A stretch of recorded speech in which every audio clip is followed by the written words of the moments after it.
Okay.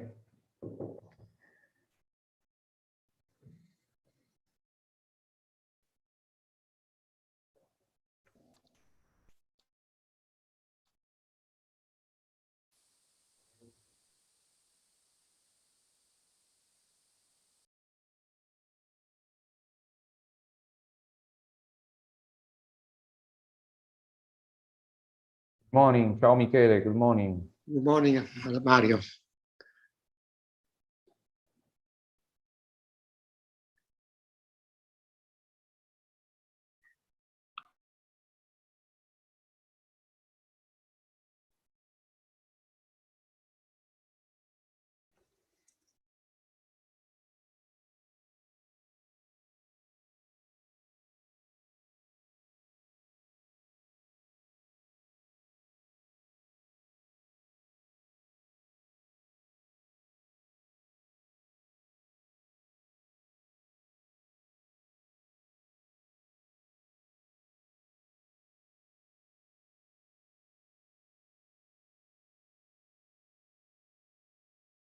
We're waiting for the others, and we will wait a couple of minutes more. We are waiting also for Alberto Pirni, who will introduce this session.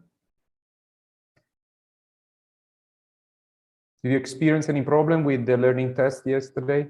No? Okay. Good.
I see Eugenia, I see Alberto Pirni, good morning. Hi, everyone. Ciao. What do you think, Alberto? Shall we start? We can start recording. Okay. Good morning, Alessandra. Ciao. So let me then give the floor to Alberto Pirni, the coordinator of the curriculum number 4. He will introduce this webinar, and the floor is yours, Alberto. Good morning, Mario, and good morning to everyone. I'm really glad to be here and to welcome every one of you to this last event of a very interesting series of MD workshop that we organized together with the colleagues in the National Coordination Board, but also in a very important and authentic cooperation with the other colleagues in our curriculum, the curriculum number 4. So let me welcome every one of you also by sharing my presentation. Please just tell me if it's feasible to see it in an appropriate way. We see it very well. Yes. Okay. Just give me a second, because I noticed a slight problem in visualizing my presentation, and now I'm trying to fix it. Tell me if now it's better, or at least is good. Everything seems okay. You can do the preview mode if you want. Okay, I will. Here you are.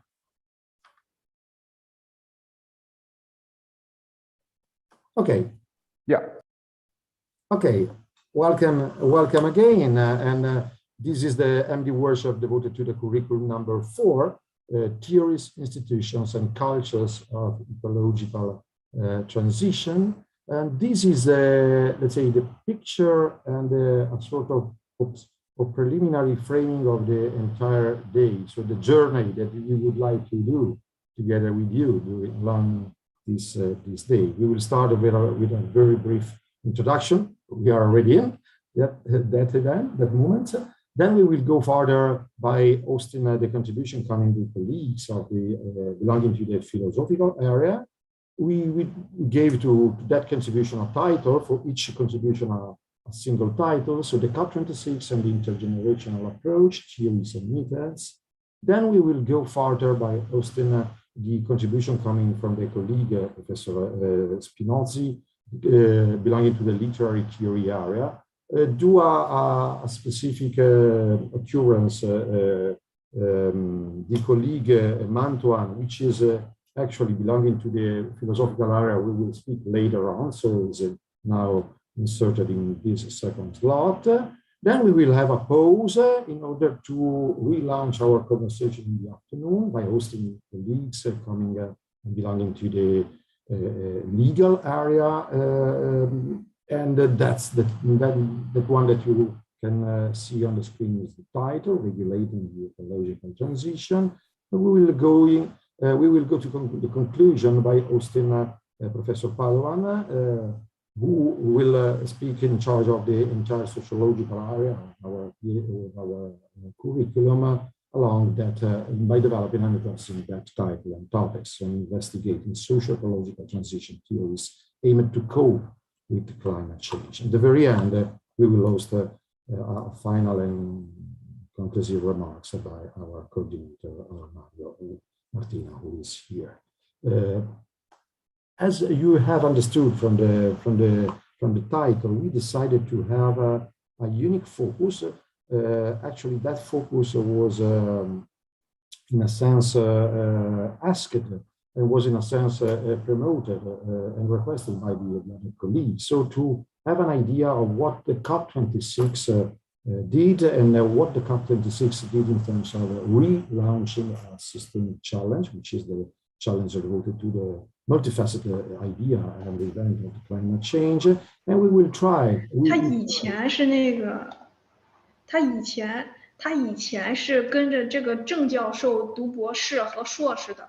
I will unmute everybody. 他好像本硕博都是在这儿读的。 You need to unmute yourself. You unmute yourself and then you can speak. Thanks. Well, I was saying that now it's fine, no? Mario, I can go further, okay? Okay, yes.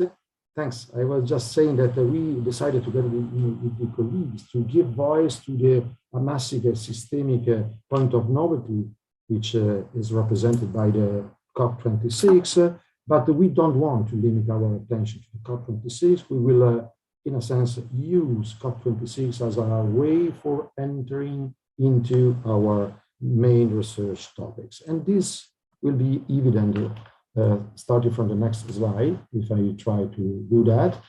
This slide that describes the topics as a sort of a preliminary list of topics that will be addressed during the first lot. The main topics are addressed by the philosophical colleagues, a philosophical area, and the colleagues belonging to that area. So the COP26 and the youth, framing the concept of intergenerational justice and transgenerationality.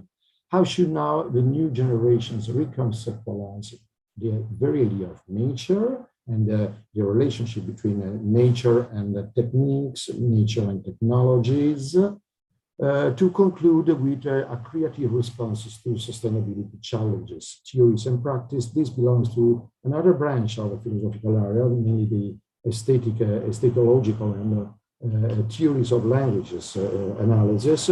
We'll perhaps move that slot, the last slot, after the following one, that you can see from this slide. This is the slide devoted to the area of literary studies and the ecological humanities and eco-criticism for sustainable environment is the comprehensive title. Professor Paolo Spinozzi will be with us for presenting the topics that you can see. So mainly three topics: the ecological humanities, the very meaning of the ecological humanities, eco-criticism, sustainable studies, and utopian studies as part of this comprehensive challenge. The climate change and the COP26 article on BBC News are linguistic analysis and theoretical analysis of what happened in terms of also being communicated, to conclude with the eco-poetry in the news. So to see how the young can be active part and actors of that process and that challenge, how this experience might be, let's say, conceptualized along different branches in philosophy, and how this experience might be, if I may express myself in those terms, sublimated into new perspectives. Going further, we will have in the afternoon, starting from 3 o'clock, the legal area, and the main umbrella under which the 4 colleagues will introduce their own speeches is that one that you can read from the slide. So regulating the ecological transition, the European Green Deal, the investment pillar of the European Green Deal, the EU Action Plan on Sustainable Growth, to go further with the focus on climate change and the risk on the insurance sector, in order to conclude with a new wave of climate change litigation that we know as one of the most promising sectors and rising sectors in that area of study. We will conclude then, after having understood how the regulation of new instruments devoted at fostering our contrasting negative effects coming from the climate change and sustainable development might raise, we will see alternatives modalities. So to say, okay, COP26 gave to us, to every one of us, some methods, some ideas, some stimuli for raising new forms of reflection, but this is not enough. So after and beyond the COP26 scenarios and perspectives, different relationship between climate and society, to conclude with a new reshaping of some of the main important keywords of every social ecological language, like change, transition, and transformation. This will be, together with the contribution coming from theories of ecological transition, this will be the contribution that the sociological hour will offer to every one of us, starting from the words by Professor Dario Padova. That's the journey that we are going to lead together, hoping that this will contribute effectively to the entire picture that our PhD is offering to everyone. So let me dismiss my cup of the coordinator and address my cup of one of the colleagues within this curriculum to introduce the first nucleo. This is a sort of preliminary outline of my very brief presentation. We will present the very idea of a COP. It is a COP by virtue another colleague already addressed that topic on the second day. So we are lucky to see that, okay, a lot of work has already been done. The COP and the youth for climate, I will just give you a couple of pictures related to that. And the main part of my presentation should be devoted to the theoretical issue that I'm addressing, and people working in moral philosophy or global ethics, according to the way to which I am trying to interpret that discipline is working on. So addressing the systemic question of justice among generation, and we will offer a very synthetic and preliminary frame. Well, what is a COP? Basically, a COP is an acronym for saying a conference of the parties, and this is a recurring year by year recurring conference promoted by the United Nations. In order to speak appropriately about the COP, we might address three inescapable milestones. We don't have time now in this moment to enter in depth along these three elements, but just let me mention in order to see, okay, we have to address those topics in order to be acquainted, to be aware of what is at stake when we start speaking about COP. So the UNFCCC, United Nations Framework Convention on Climate Change, signed in Rio de Janeiro, 1992, the Kyoto Protocol, 1996, and the Paris Agreement, 2005. In the following slides, you will find out sort of a very, very preliminary framing of those pillars and basic elements. I don't want to enter into details now. If you have time or you have some specific interest, we can also enter in those details during and after my presentation, the presentation of the colleagues. UNFCCC was signed by 144 states and has established our secretariat in Bonn. And this is the sort of the first concrete milestone devoted to a concrete commitment of the United Nations towards climate issues, which is a very concrete, so physical institution that was grounded in 1994. Among the other elements, one of the overarching aim is provided in Article 2 of the rule that established this conference.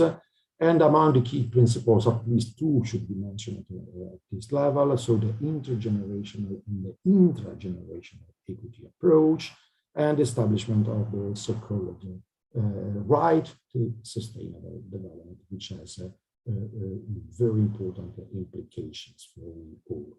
According to that, and beside that, another very important point is actually a twofold focal point, meaning a mitigation versus adaptation approach, who will remain as one of the key process and a key double point of reference for the entire policies, grids, and articulation and frameworks from that moment onwards. What about the Kyoto Protocol? Well, again, the colleague were already addressed this topic, and I don't want to stress or to waste our time in rephrasing that point. You can see by yourself in the slide. The establishment of specific targets was the real point of novelty, but the target was not so binding, not so concrete. In that sense, the Paris Agreement was and is a point of advancement in those arguments, meaning the Paris Agreement established a legally binding international treaty on climate change.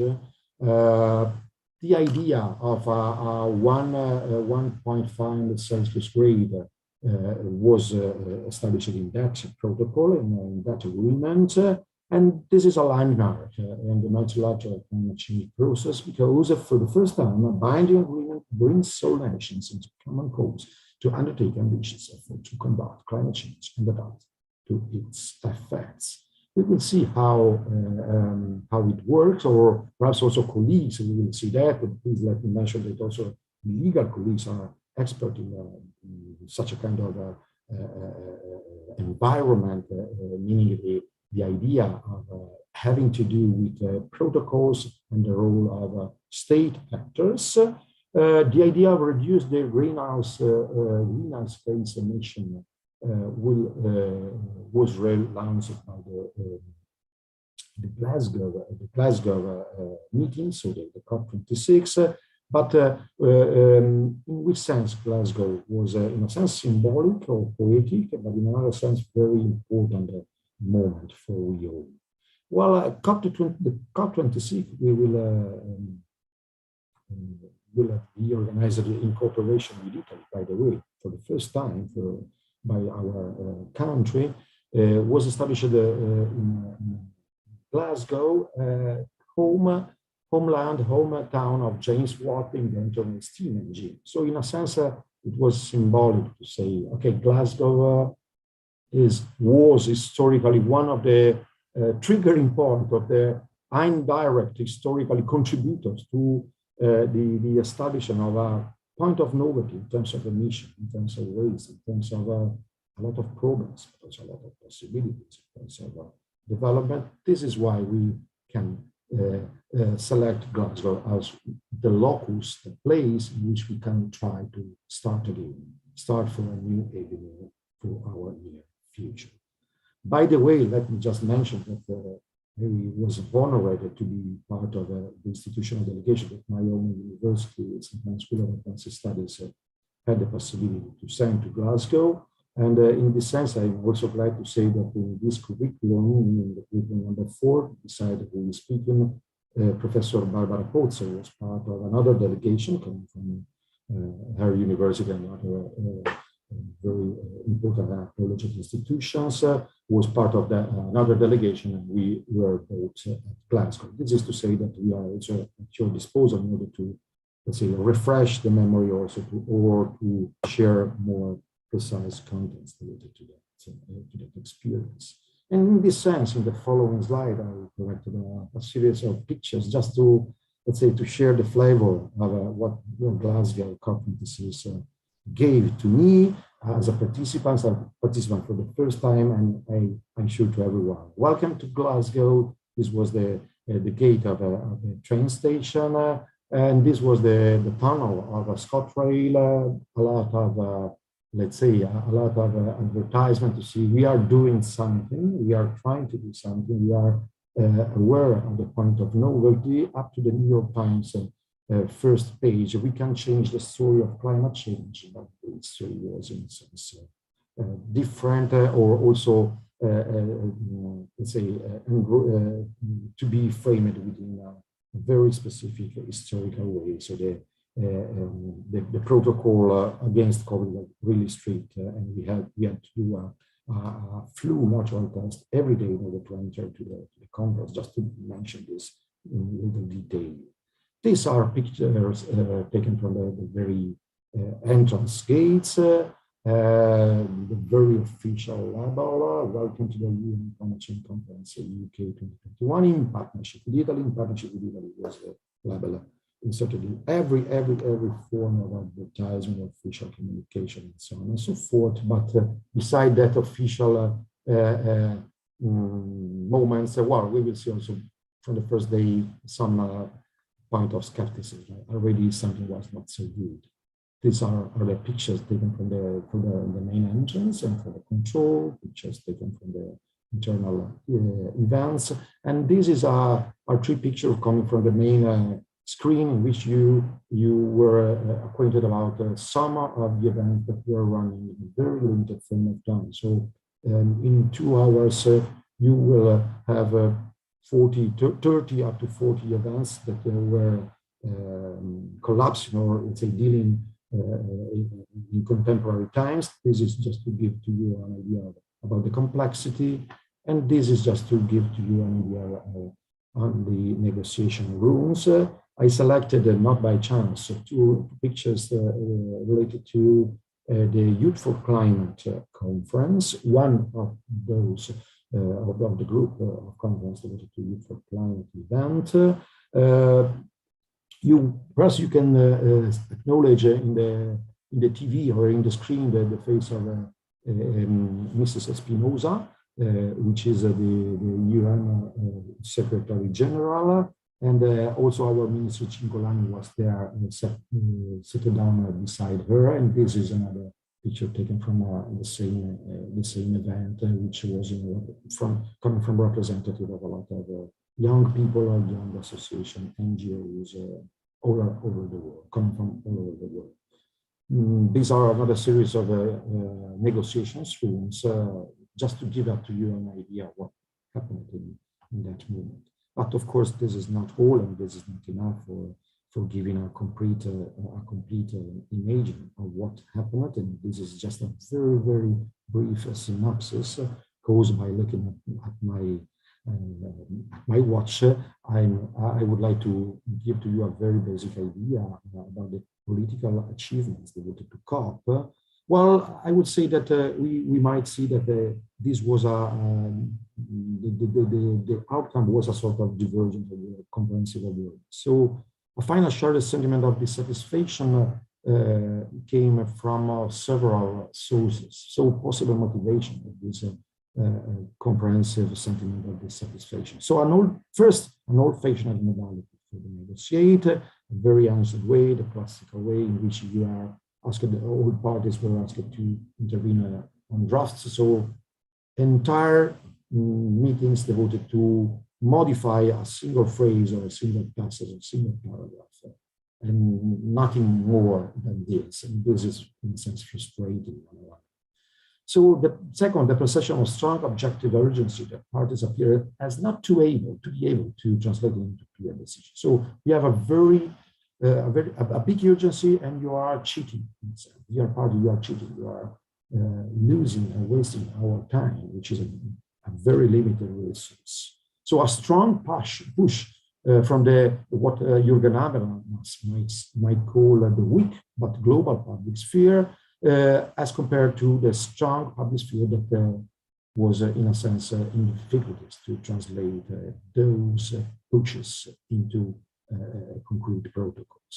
But then, beside the COP, the Greta movement, so the young movements that gave a lot of communication related to that, and this was just a sole rhetoric resolve. We may discuss that, but I'm completely not convinced that it was just a rhetoric resolve. They gave a very systemic and triggering impulse to the entire global, to the comprehensive global awareness to those topics. Other forms of dissatisfaction, well, the cancel culture coming from the firms, but this is a topic that was already yesterday you touched upon, so I don't want now to stay on that, but there were other, let's say, public or private actors that say, okay, we are going to be canceled from the market and we don't know why. We don't have time for replace or re-articulate our main goal as firms are big economic actors. But a big but should be put into the center of our attention.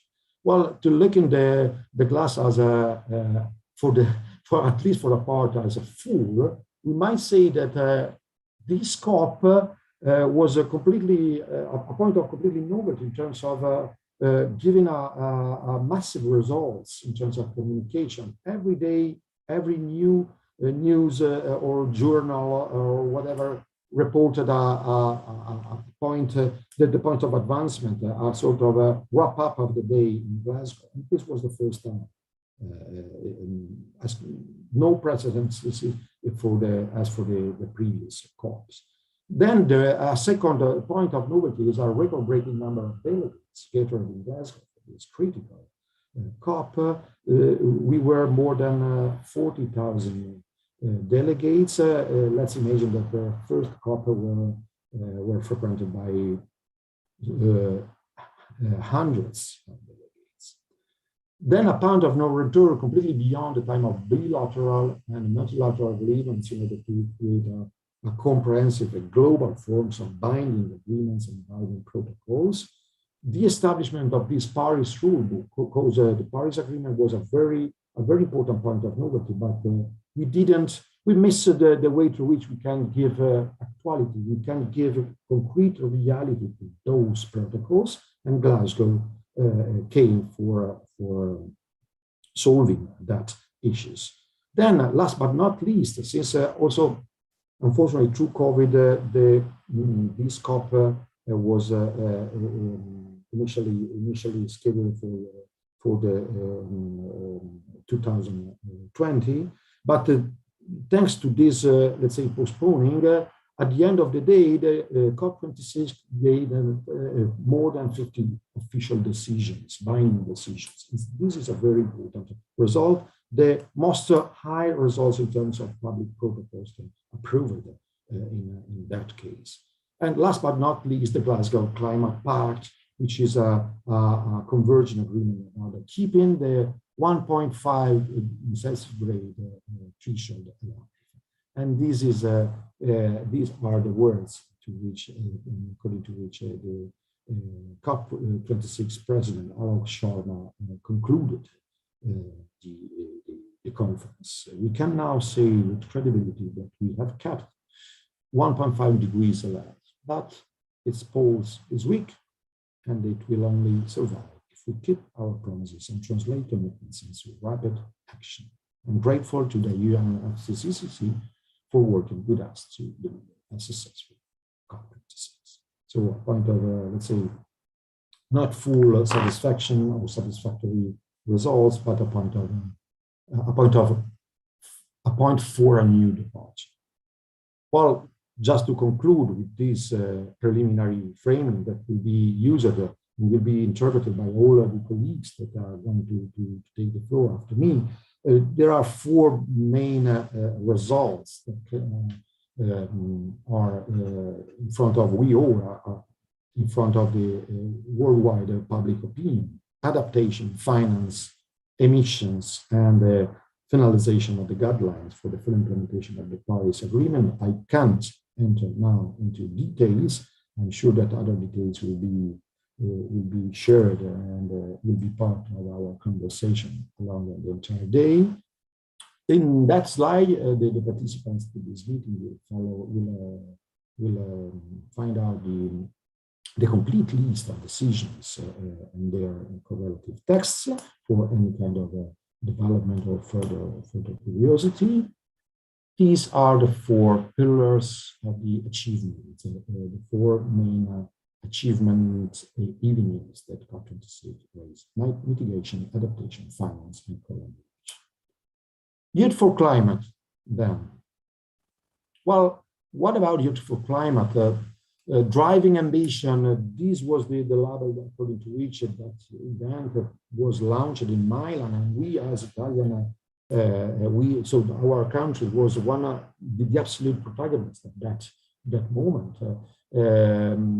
The first, this event, this seminal event took place in Milan under the patronage of our Ministry for the Ecological Transition, and this was part of a point of recurring commitment. So our ministry is saying, okay, we are going to save money for allowing young for climate actions and the protocols to be followed and to be part of the next COPs, in order to say, okay, we know, we actors, we parties, we know that you young generations are and should be part of the decision that we are going to take. Please let us know what you mean, which are your expectations, your contributions, your major topics and themes. And this slide resume those themes by saying, by mentioning young driving ambition, sustainable recovery, non-state actors engagement, climate conscious society, and this is really this might seem very minimal, but at the very end, this is a very seminal results coming from this comprehensive event.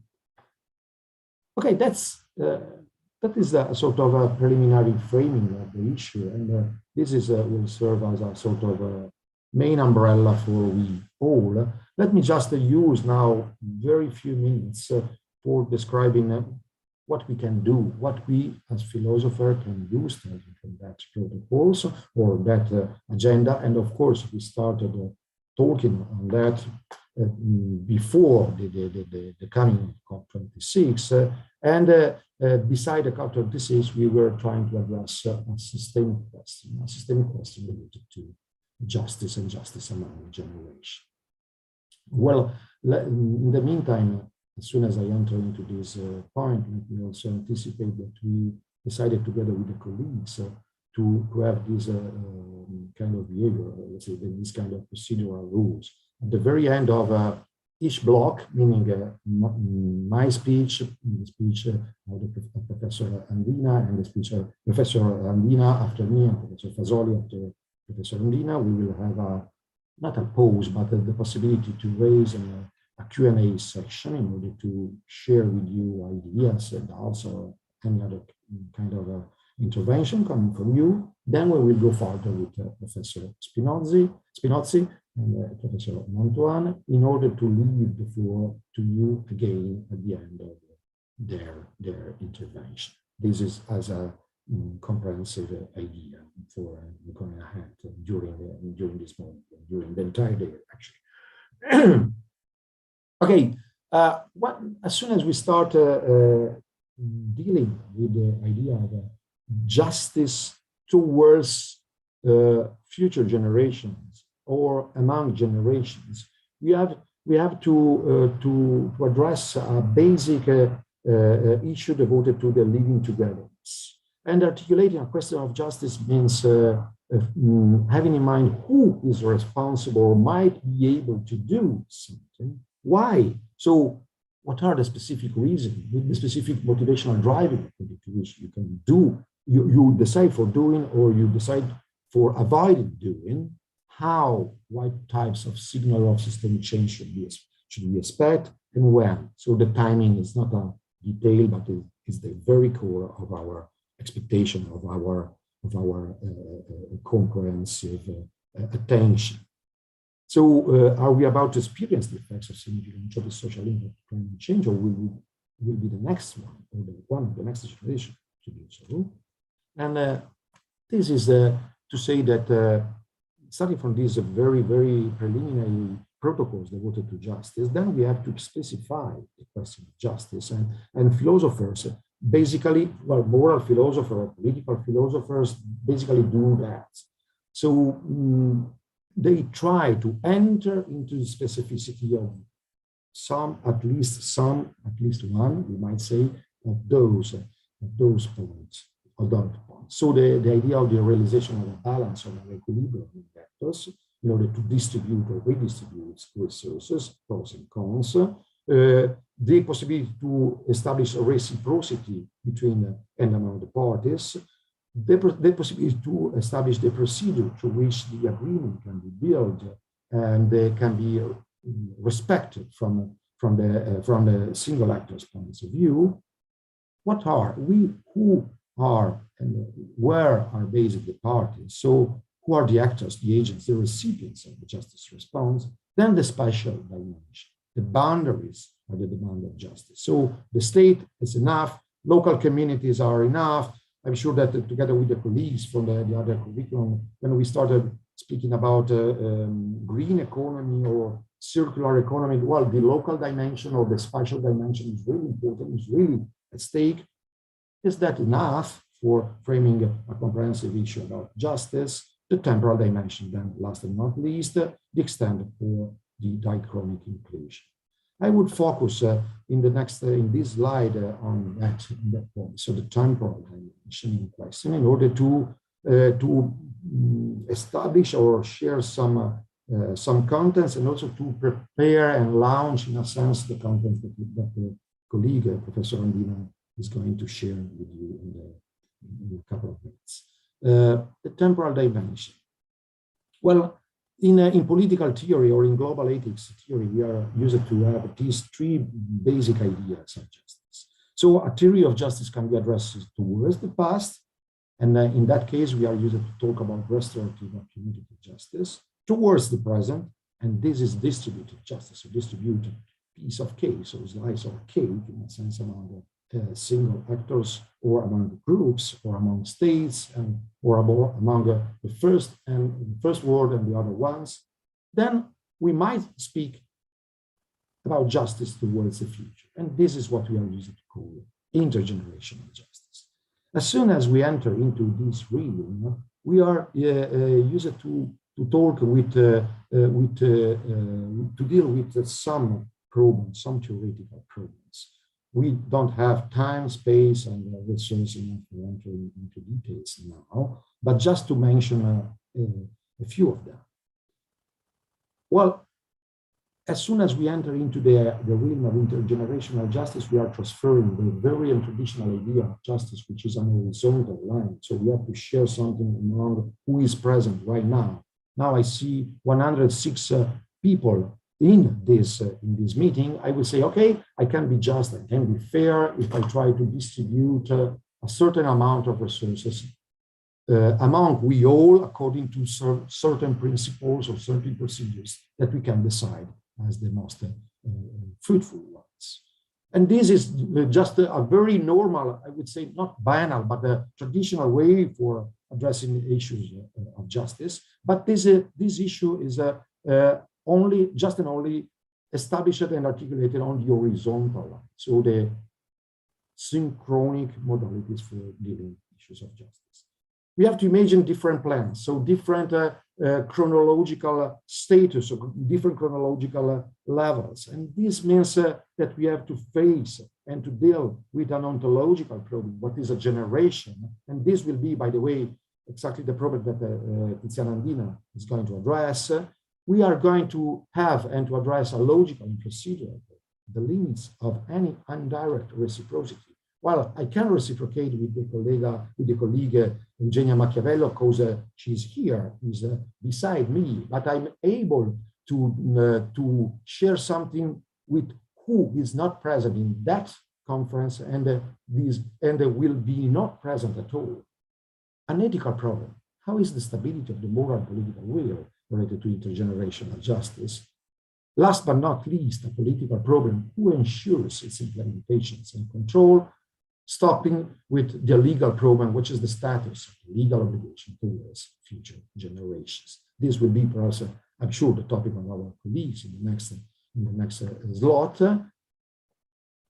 And I would like to conclude just to say that from distributive justice to intergenerational justice, we have a non-linear part of our comprehension, and we are used to focus on our horizontal line. And this is the most, let's say, logical / ontological mental gap that our politicians will have and are used to deal with. Justice and responsibility then is one of the key focus for our research, and this is a way to which we can address this systemic issue by contemplating the others, the role of the state, as our reference community, but up to come to the individual perspective. Am I personally responsible? Can I do or play a specific role in all those issues? That's the problem that we, as a moral and political philosophy, are trying to launch and to address, and that's the problem that we, together with other colleagues, are trying to address in our curriculum as for the philosophical part. But this is not all, and I'm going to leave the floor to the colleague, Professor Tiziana Andina, who is here beside me. Thanks indeed for your attention. Thank you, Alberto. Can you hear me properly? Yeah, great. I try to share my screen.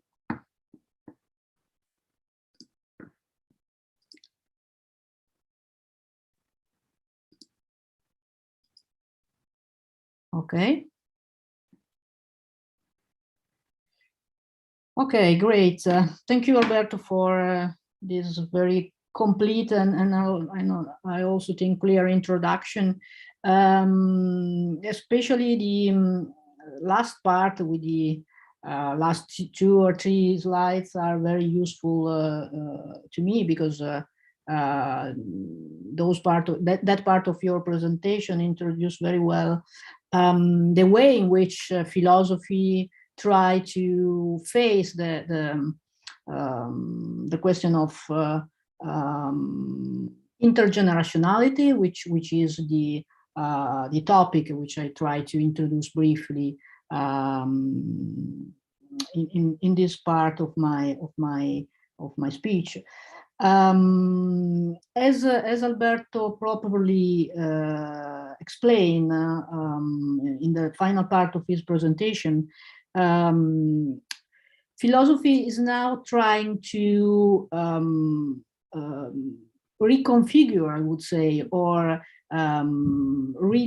rethink an important part of reality in order to face the question which has a lot of dimension of intergenerationality. By the way, in the slide you can read the terms transgenerationality, which I use more or less in the same way in which Alberto used intergenerationality. In the literature we can find both terms. So I prefer transgenerationality because these terms refers to different generation, which also to those generations which don't have any relation during the time, but you can find both terms. So a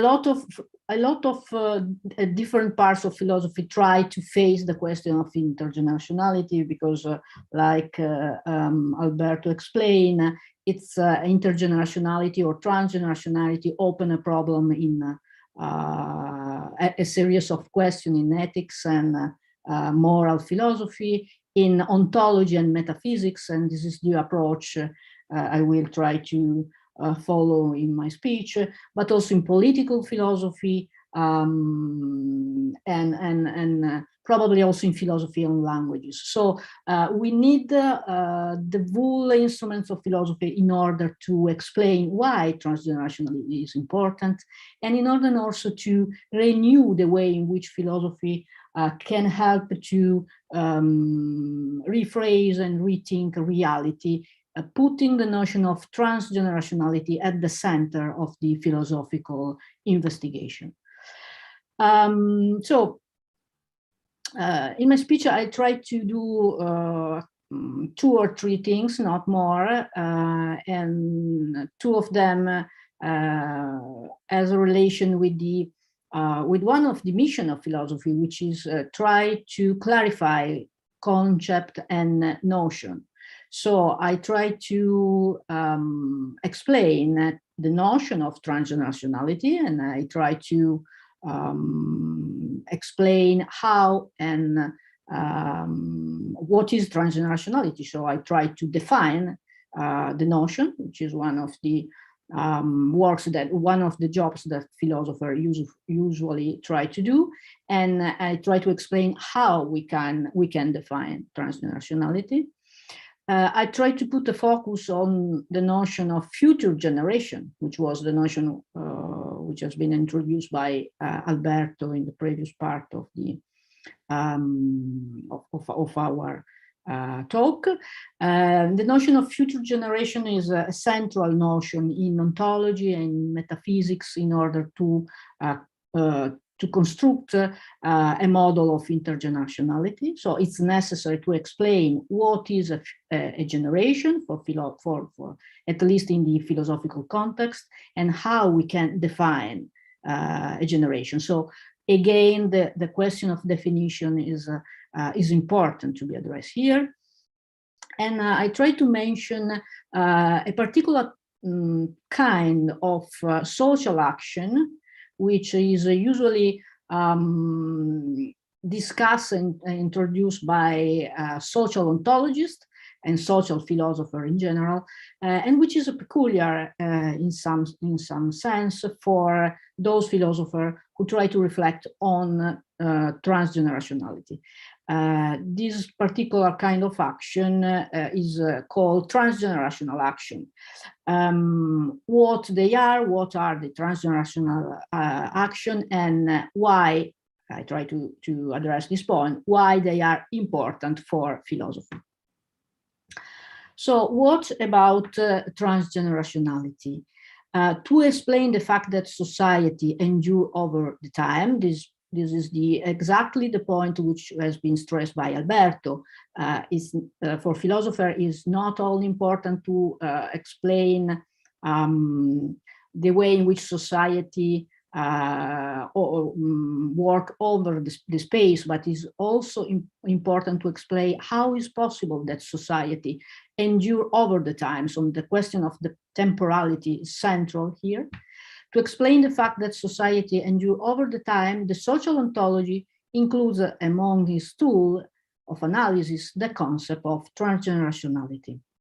We also, as philosophers, propose that we consider transgenerationality as a constraint that manifests itself in different forms. So we have two different types of transgenerationality. One of this type is more biological, or has a biological aspect, I would say, and the other is social. So is something we have to understand from the social point of view. I want just to mention also the first type, the biological link between person and generation, in order to explain better the second type. Just to mention briefly the biological transgenerationality. Biological transgenerationality is that instinct that links parent to children. So it's very easy to understand what the philosopher and also psychologist mention here.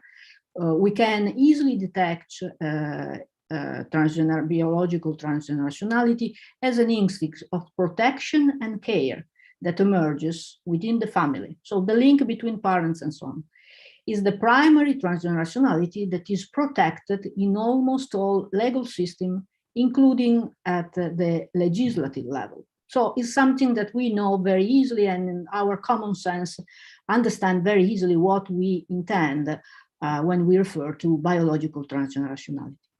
A particular mode of emergence of primary transgenerationality is trauma, that is a trace that the transgenerational bond leaves behind when one of the bearers of the bond itself has failed due to unforeseen and unpredictable causes.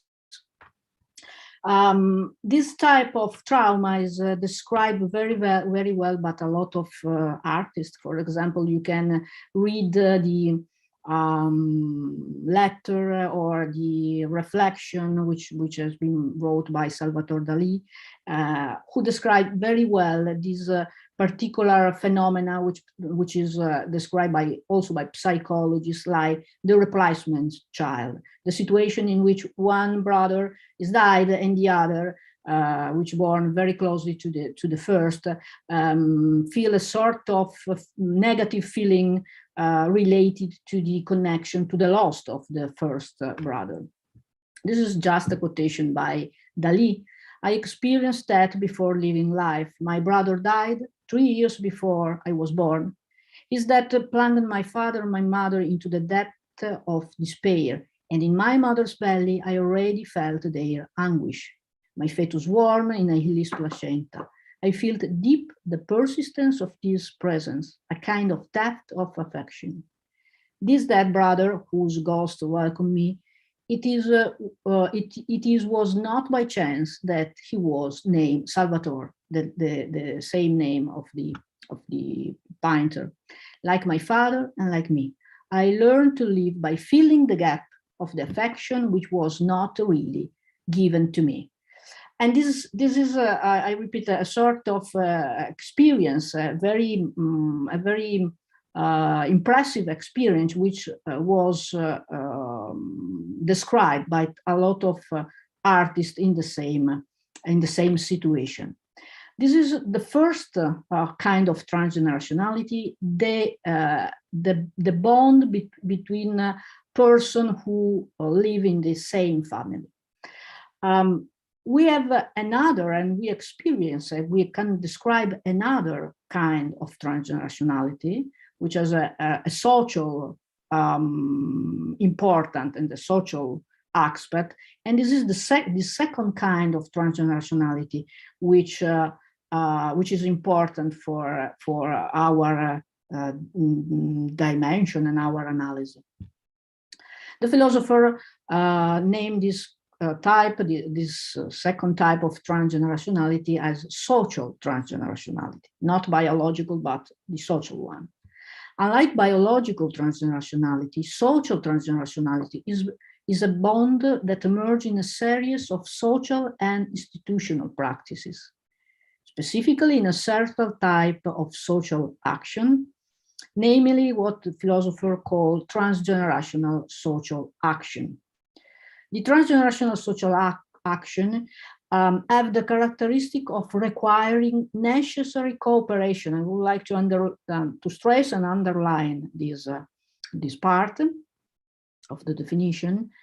A necessary cooperation between at least two different generations which are posed in a different part of time and that can have no relation between them.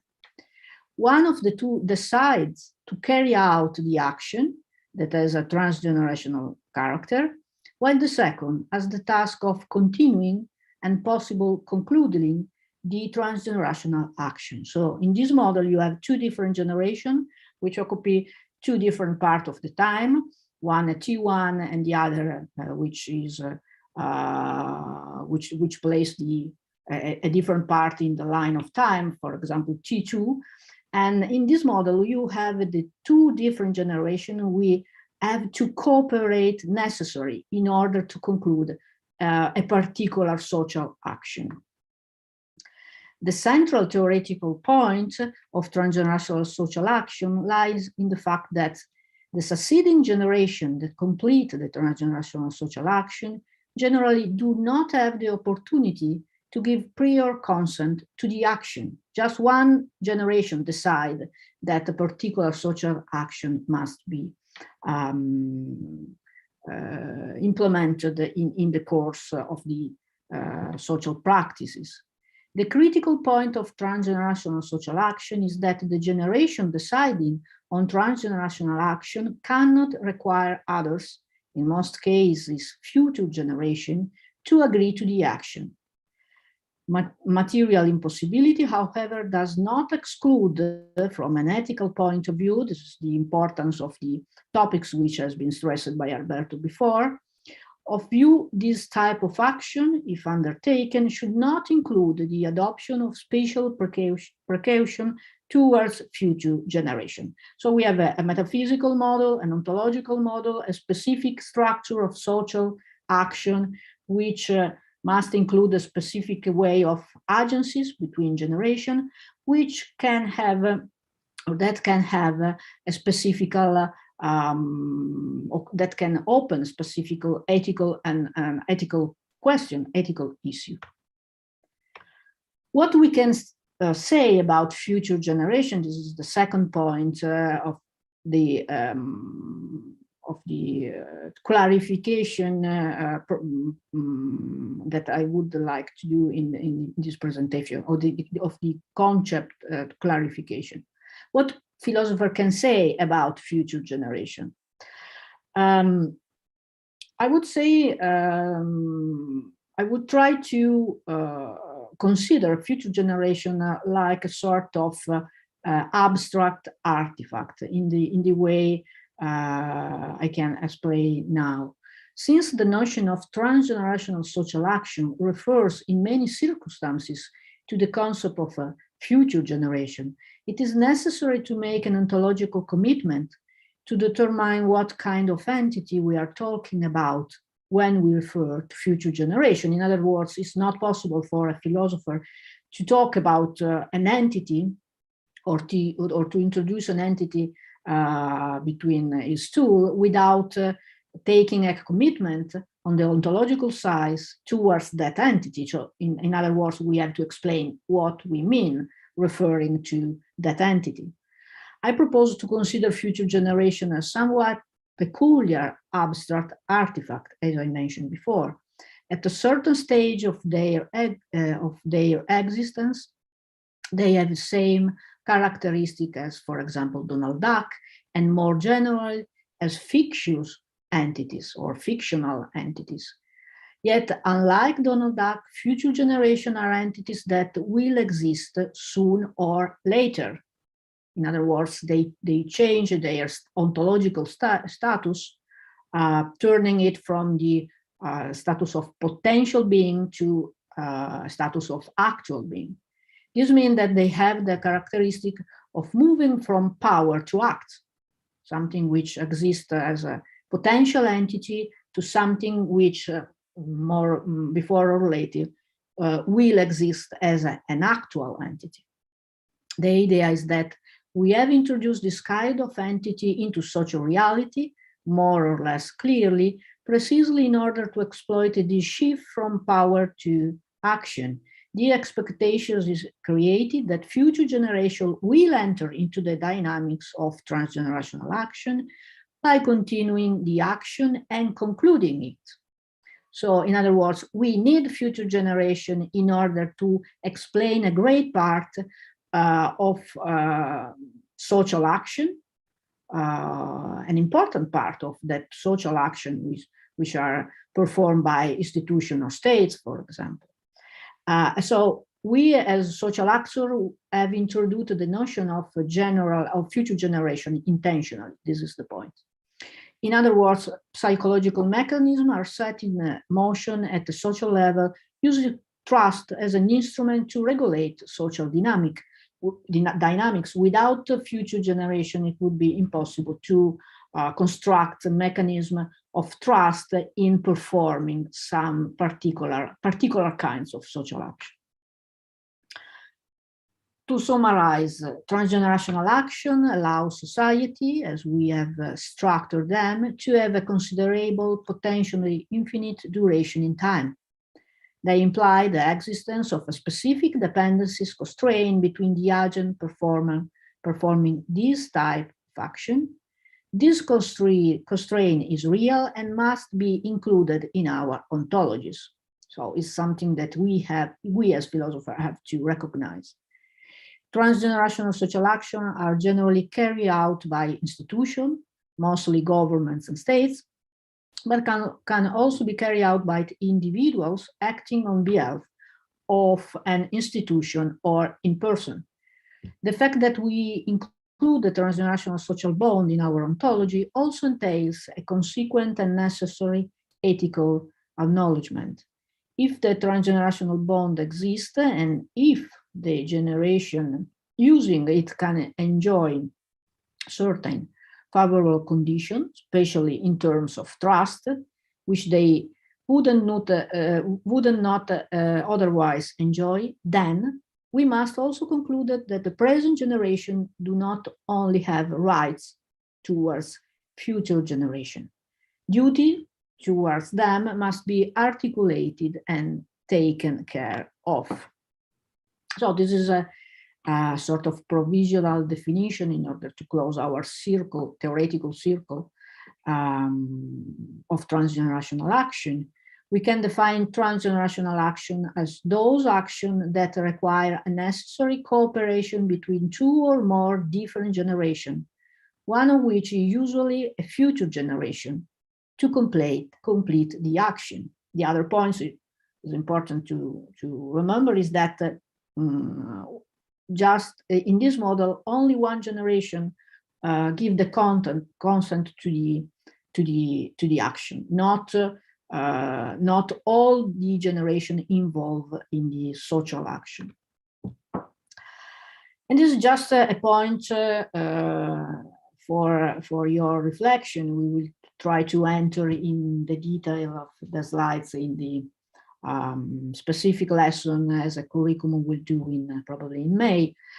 Which kind of action, which type of action are particularly relevant for the application of the model of transgenerationality, or which kind of action we can be explained, especially with the model I try to present to you today. In my opinion, especially this type of, so to say, social action or social problem that can be converted in social action, public debt, welfare states in general, and all those measure, action, and decision we have usually in the climate change problem. That's all, Alberto, on my side. Thanks indeed, Tiziana. And so we completed our first, let's say, circle devoted to our disciplines and to the way through which we as philosophers, we try to address the topics devoted to climate change. But this is not all, of course, and we are used to think that all what is surrounding us is part of nature, and all what is surrounding us is part of an element which is given for granted. This is not so, and this will be the topic of our colleague, Professor Marco Fasoli, which is going to take the floor. So by addressing the way to which we can, again, deal with nature and deal with technological transformation of it, that implies a certain kind of consequences. Marco, you have the floor, please. Thank you very much, Professor Pirni and Professor Andina. Can you hear me? Okay, I will try to share my screen.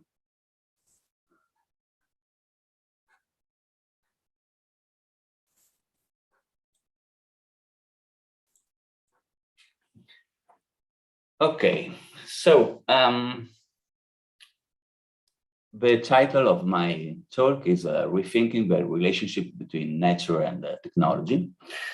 And often the concept of sustainability is considered as connected in some way to the environmental protection, that means to the protection of nature, of course. This seems quite reasonable, in as much human intervention on nature has been very invasive in the last years, particularly in the last years. And in this perspective, nature often means that portion of the world that is separate from the human or from the human society. So we often think as nature as something that is clearly distinct and maybe also independent from humans' artifacts and technology. On the one side, we have technological artifacts, and on the other, natural objects. And this is quite intuitive in our world. The purpose of my the purpose of my presentation is to convince you in a few minutes that this distinction is problematic and that new generations need to rethink it profoundly. And I will address specifically thesis that has been developed by Stephen Vogel, and it is a very provocative thesis. I'm not sure that it is a good solution, but I think that the important point is the challenge that new generations are going to address. So, for instance, according to Vogel, the ambiguity of the concept of nature has been repeatedly noted by those who have written about it. Perhaps it is time to admit that the concept is too ambiguous, too confusing, too likely to issue in autonomous, perhaps even too intellectually seductive, to be helpful in discussions of how human beings ought best to live in the world. So why, according to Vogel, the notion of nature is so problematic? So consider, for instance, the spider's web. This is an object produced for a certain function, and in this it is very similar to human artifacts, although it is probably constructed automatically and unintentionally by spiders. Moreover, it is very complex. It is a very complex object. For instance, according to Tripaldi, if one had to choose an exemplary material, a sort of prototype to be entrusted with the responsibility of pointing the way forward in designing the materials of the future, spider silk would certainly be in the third place. So the surprising ability of silk to adapt its mechanical response to the stimuli it receives can, in short, be interpreted as the result of its structure, with its partly rigid and partly amorphous molecular composition, partly crystalline and partly disorderly. Silk is exactly neither a solid nor a liquid, but a material with hybrid characteristics. However, so the spider's web is very interesting from different perspectives. However, we may also hesitate to attribute intention to the spiders, mainly given the instinctive and rigid nature of their web-weaving behavior, and consequently it seems reasonable not to consider them the status of artifacts, because usually artifacts, technological artifacts, are intentionally built by someone. However, let's look at another example. Beavers, on the other hand, might be thought to intentionally construct dams in order to create ponds. And this because dams are probably more difficult to be built, and the process is more complex and need to be more flexible and to adapt to specific situations. If we compare dams with webs, for instance.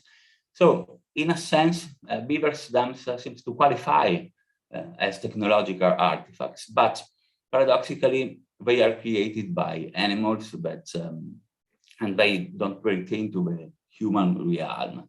And so they are quite problematic with respect to the distinction between nature and technology, for instance. Another interesting example is the example of leeches that have been used since antiquity to let blood from patients. Of course, today this is a little disgusting, but the interesting point is, in my view, is that they were exploited, attributing them a specific function and treating them as artifacts and not as proper natural objects. Finally, another interesting case, another interesting problematic case is the case of biological artifacts. Domesticated plants and animals, for the most part, have both biological and cultural functions. Consider, for instance, seedless grapes. According to Sperber, for instance, their seedlessness might seem to make them purely artifactual, and since the reproductive function of a fruit appears to be lost along with the seeds. However, the seedless grapes, in a sense, retains the biological function of attracting us to eat the fruit and then spread the plant, not by dispersing the seeds, as with seeded grapes, but by propagating the grapevines vegetatively. So, in this case, this coincidence of biological and cultural functions in domesticates shows that far from being the locus of divide between nature and culture, the realm of domestication is the locus of their imperceptible merger. To sum up, we see that animals sometimes produce objects that are difficult not to consider as artifacts, which is quite paradoxical. While in other contexts, it is man who uses and exploits the animal world as if it were a technical artifact. And finally, in the case of biological artifacts, the biological and the technological functions in some way coincide. Another interesting point that is stressed by Vogel is that often nature means that portion of a world that is separate from the human and from the human society, as I mentioned before. But an interesting question in this perspective is how could humans have come to the special ability to tear things out of their natural state? After all, aren't humans themselves natural? Asks Vogel. And in a Darwinian perspective, this is quite obvious. We are inside the natural, we have evolved with nature. So we have to think why and how we are capable of transform natural things in something ontologically strongly different.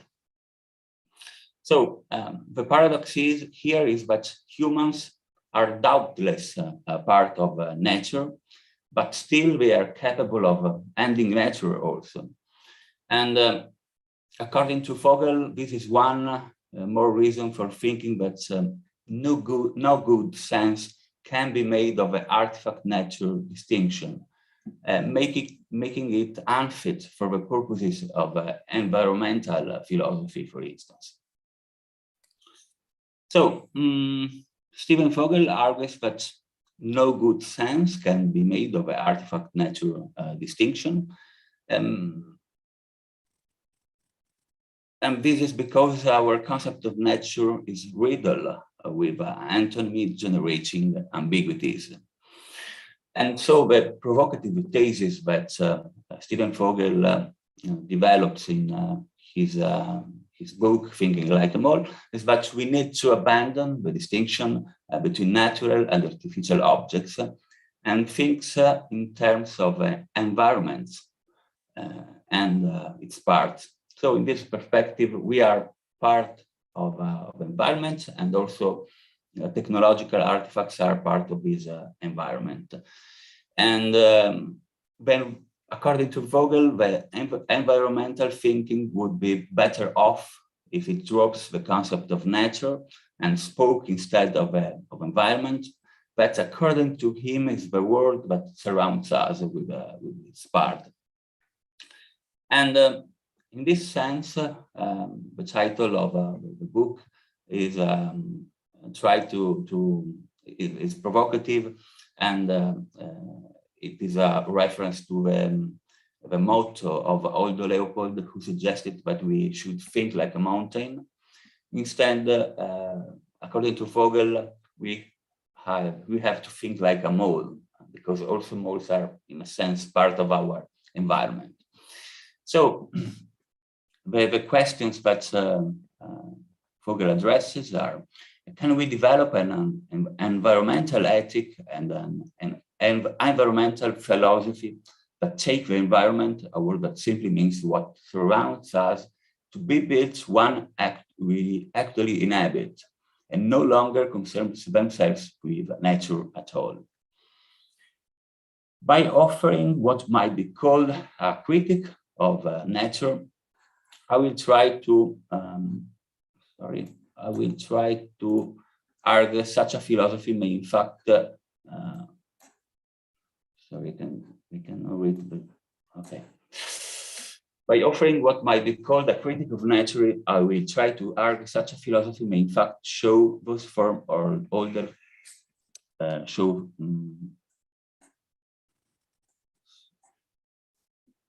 both older forms of environmental thinking to be associated with a worldview and a social order that are themselves complicit in the environmental horrors of today and of the future.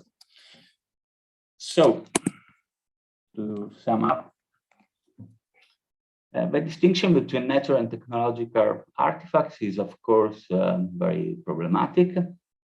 And Vogel's thesis is obviously provocative and difficult to be put into practice. But it should at least prompt us to reflect on the fact that technological artifacts are also composed of molecules and elements that are, in a sense, natural. So considering artifacts as being of a different nature presupposes the ability to place ourselves as humans outside the domain of nature. But this makes no sense if we consider that from a Darwinian perspective, man has belonged to nature.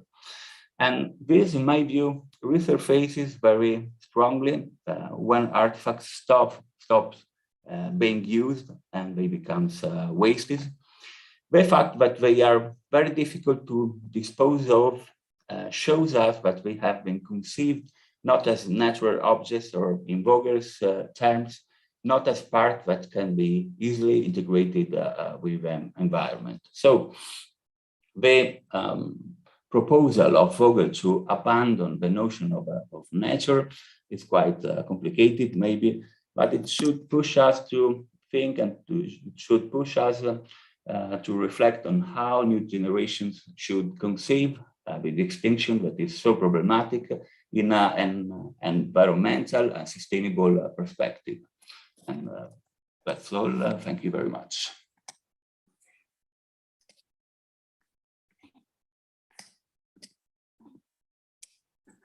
Okay, thanks indeed, Marco, and thanks for your interesting presentation. We can move on to the next speakers.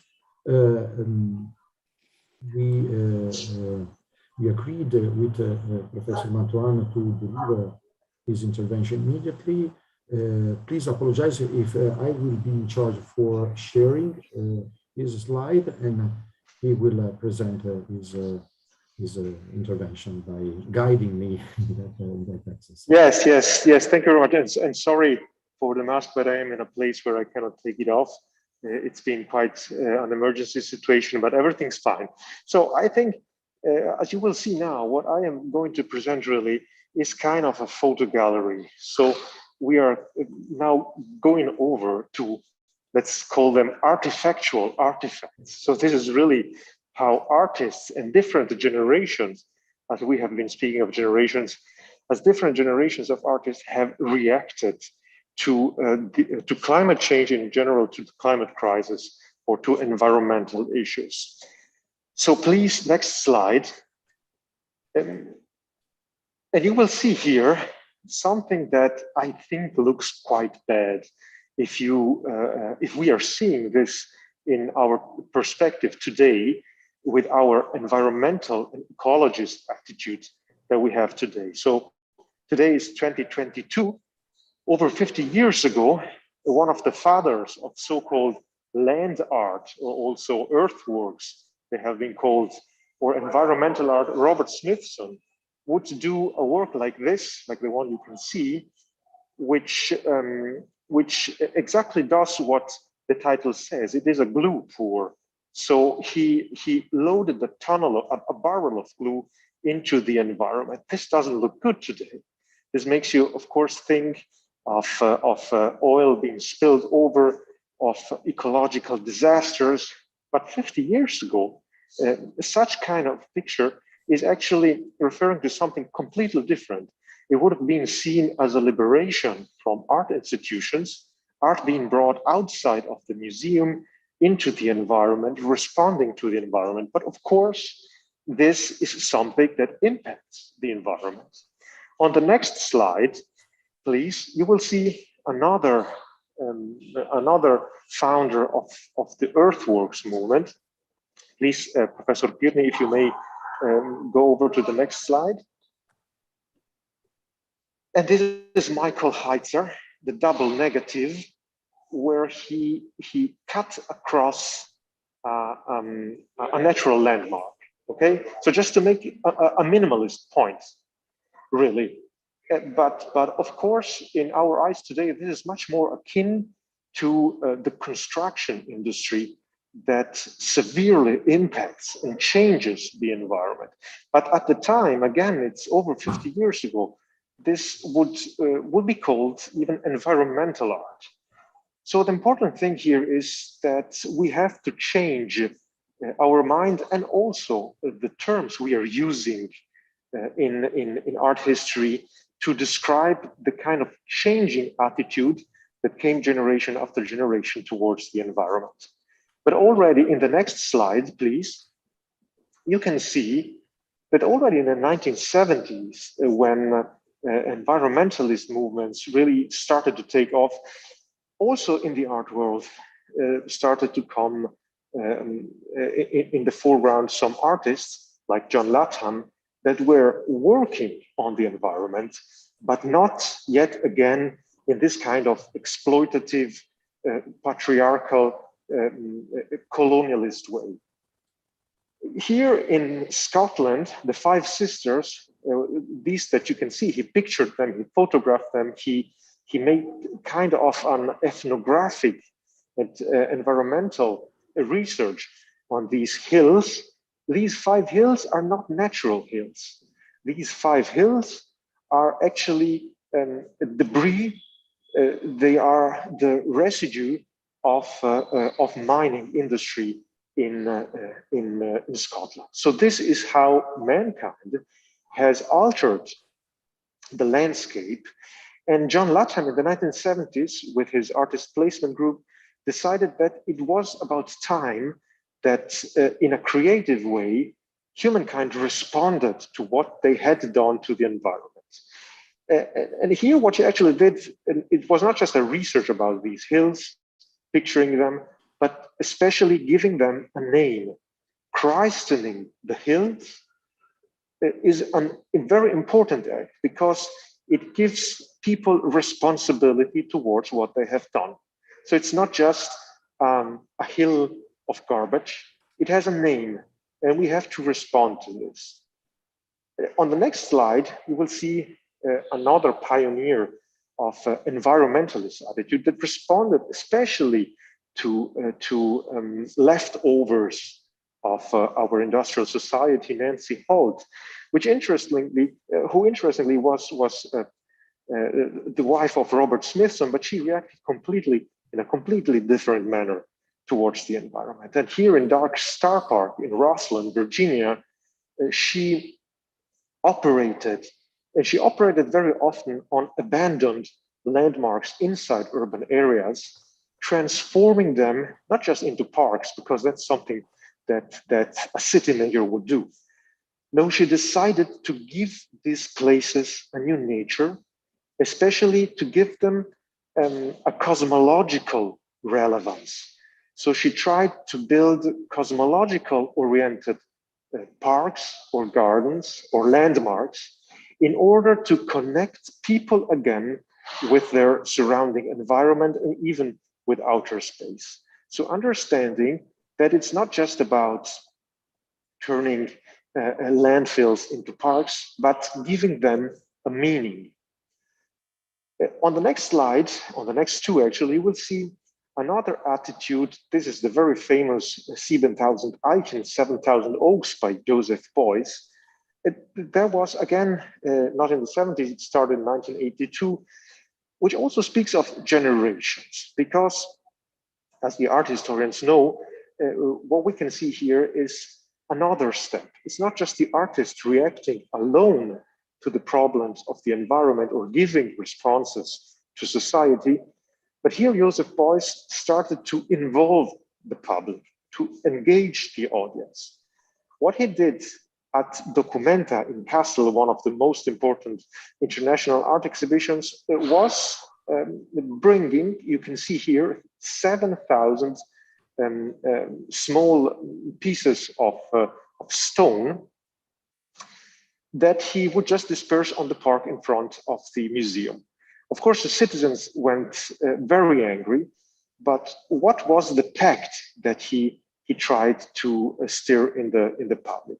It was, and we can see it in the next picture, in the next slide, was that he would remove these stones from the park in front of the museum only for one oak, for one tree that was planted in the wider area of the city of Kassel. And in the next slide, you can see Joseph Beuys with his distinctive hat planting one of the trees. And it's interesting, it is very interesting that, I mean, we know planting trees has become almost a trend now, because that's how reforesting is of course one of the most important activities to fight climate change. But it started really with a symbolic action by Joseph Beuys. And speaking of generations, it's interesting that he didn't see the end of this project. It was meant to end in 5 years, so exactly the time spent between one exhibition and the other Documenta exhibition, but he died 1 year before. But the trees still grow in Kassel, and they grow also in other parts of the world where this action has been brought by other activists inspired by Joseph Beuys. On the next slide, again, you can see again these sort of participatory works like Betsy Damon, and we are in the 1980s. So the 1980s really started to have artists foster these kind of participatory works where it was important to engage people. Betsy Damon, A Memory of Clean Water, 1985, she made a paper cast of a riverbed that didn't exist anymore because of rising temperatures already in the 1980s. So see how quickly artists reacted to the signs in the environment that something was going wrong.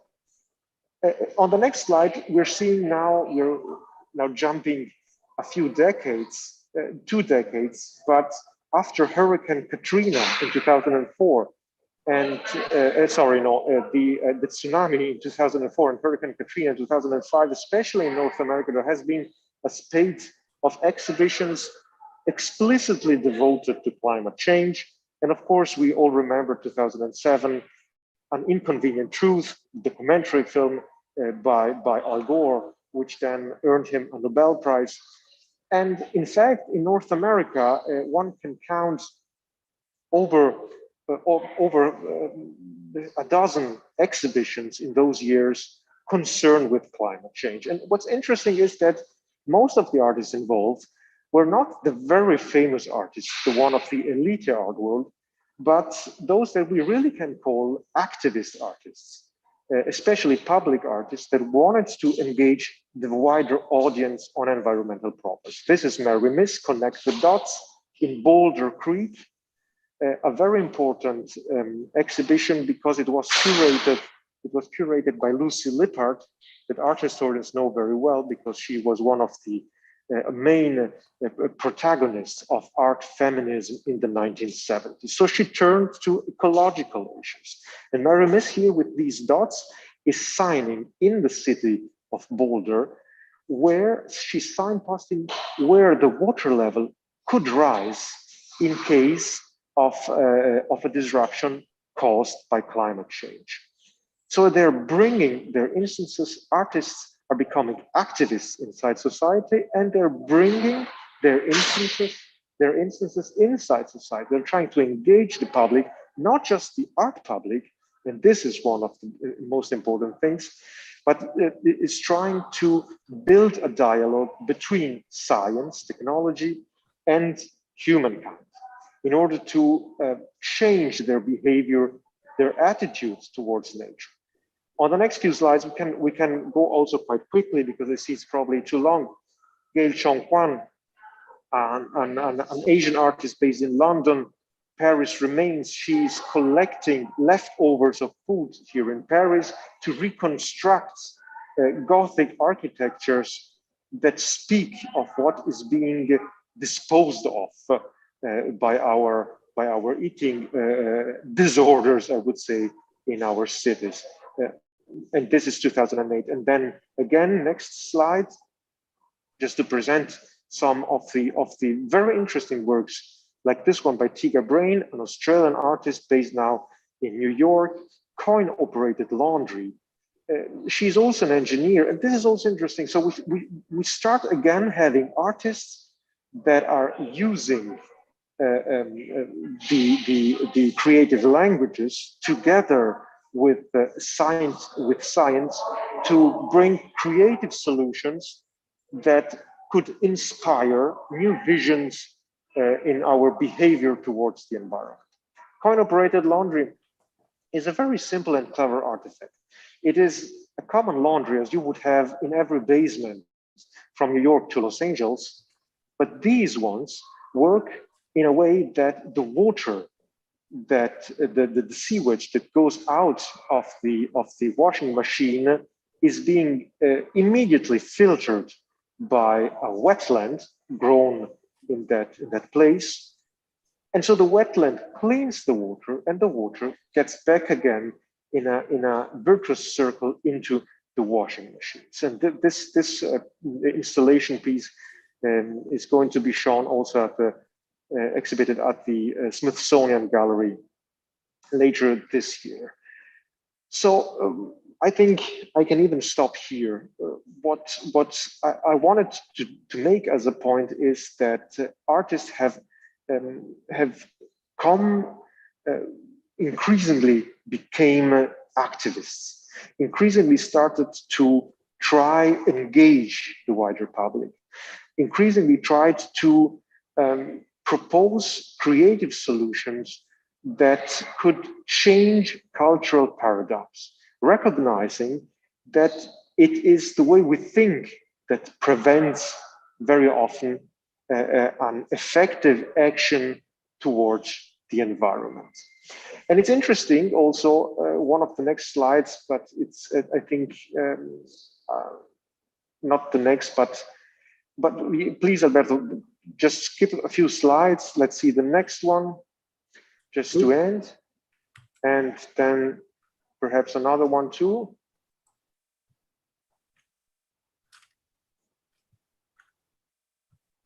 Because these artists started also to become very active on the occasions of the COP. Next one, please. This is Vinci Gallesi. They saved a natural landscape being turned into a landfill. And this is Tiziana Pers liberating squids from the fish market. And then again, please.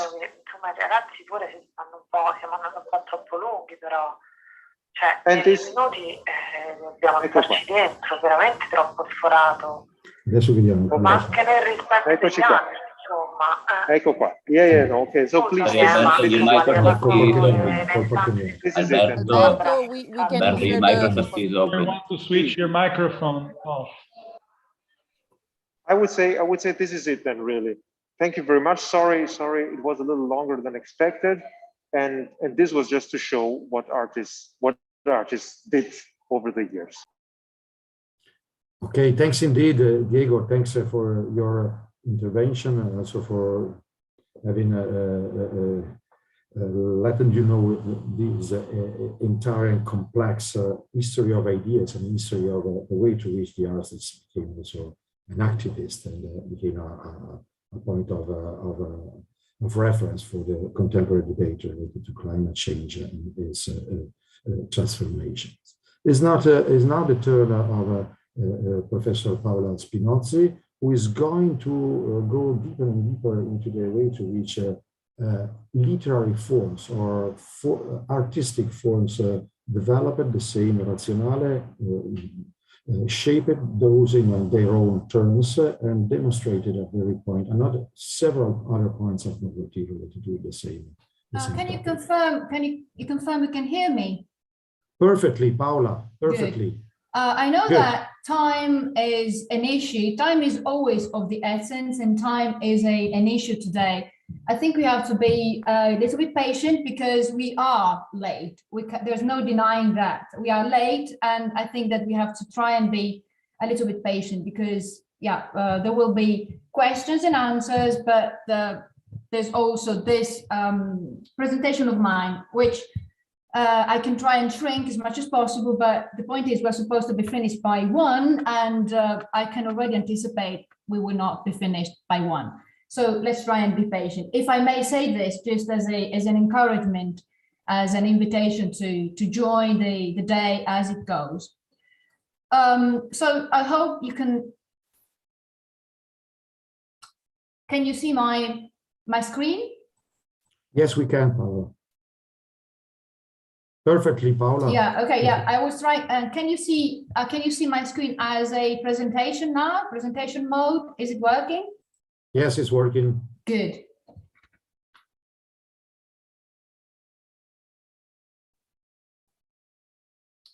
So I will try and be as concise as possible, talking about the humanities and the environment.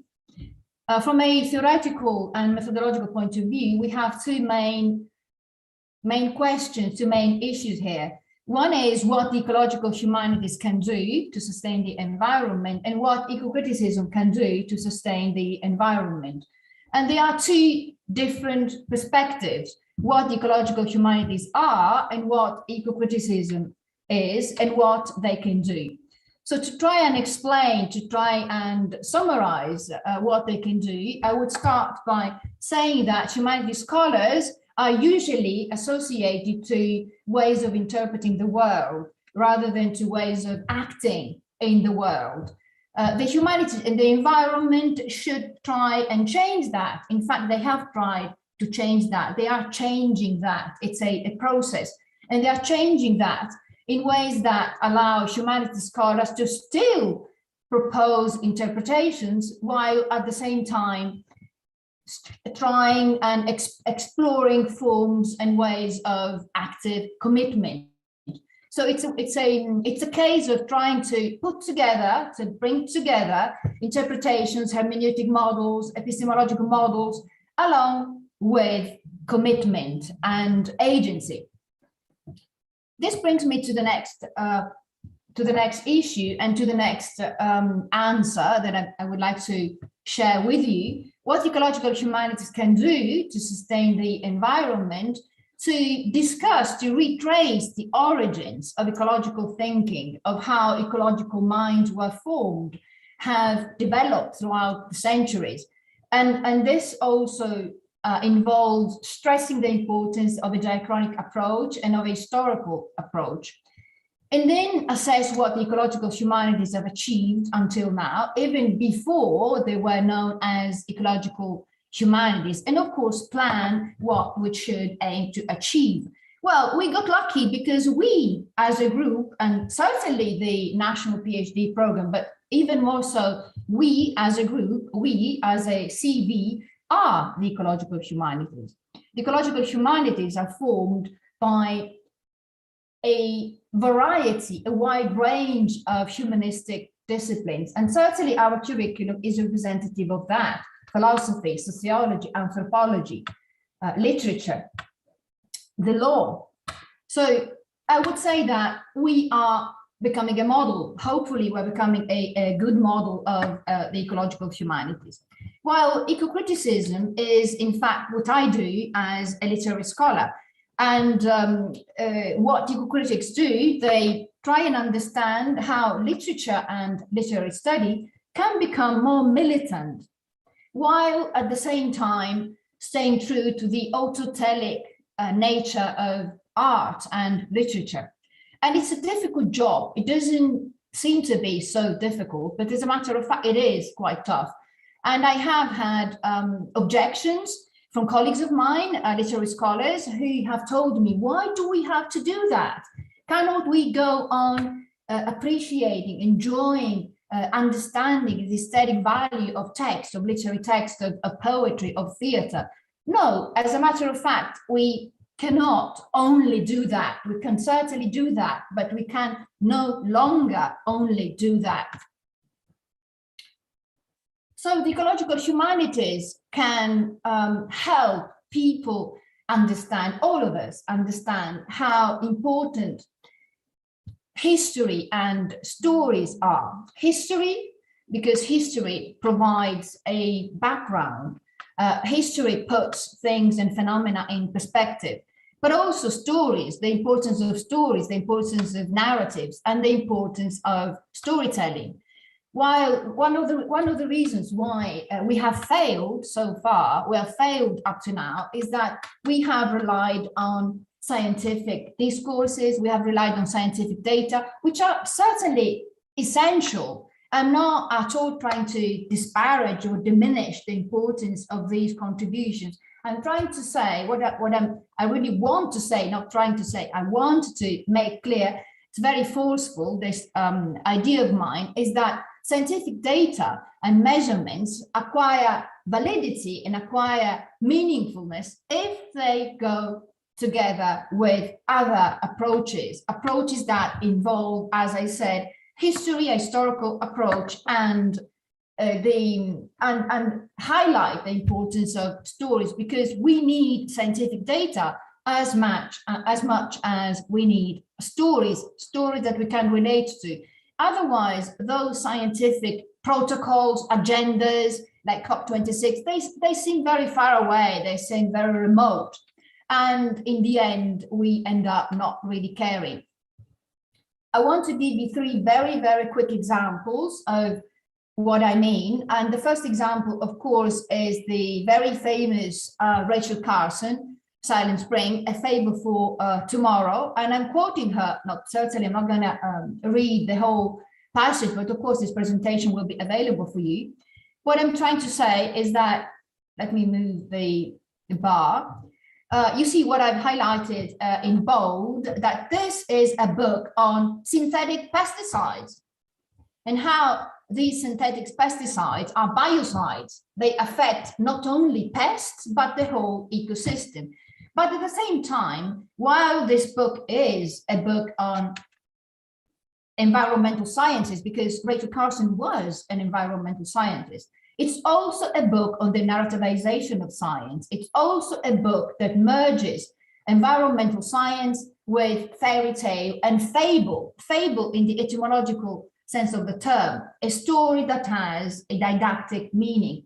It also merges pastoral and the apocalypse. And this is why this specific book that has been able to do this has sparked off environmentalism. Another example is Lynn White Jr., the historical roots of our ecological crisis. Lynn White is a medievalist, is a professor of medieval history. And in 1967, he published this essay, which is still fundamental. And the point that White is making as a medievalist is that it is essential to interrogate the history of Western thought and understand how and why the Christian paradigm has taught us, has suggested that we should consider nature as something, as an entity at the service of man. So this is why I'm saying that we need history, without which we do not understand why we are where we are now. And the last example is Bateson, the last example of a relevant contribution to the ecological humanities. Bateson, very famous, Gregory Bateson, who wrote Steps to an Ecology of Mind. And this, in fact, I would like to read a little bit because it's very good in narrative terms. It is of no use to plead that a particular sin of pollution or exploitation was only a little one, or that it was unintentional, or that it was committed with the best intentions, or that, quote, if I didn't, somebody else would have, end of quote. The processes of ecology are not mocked.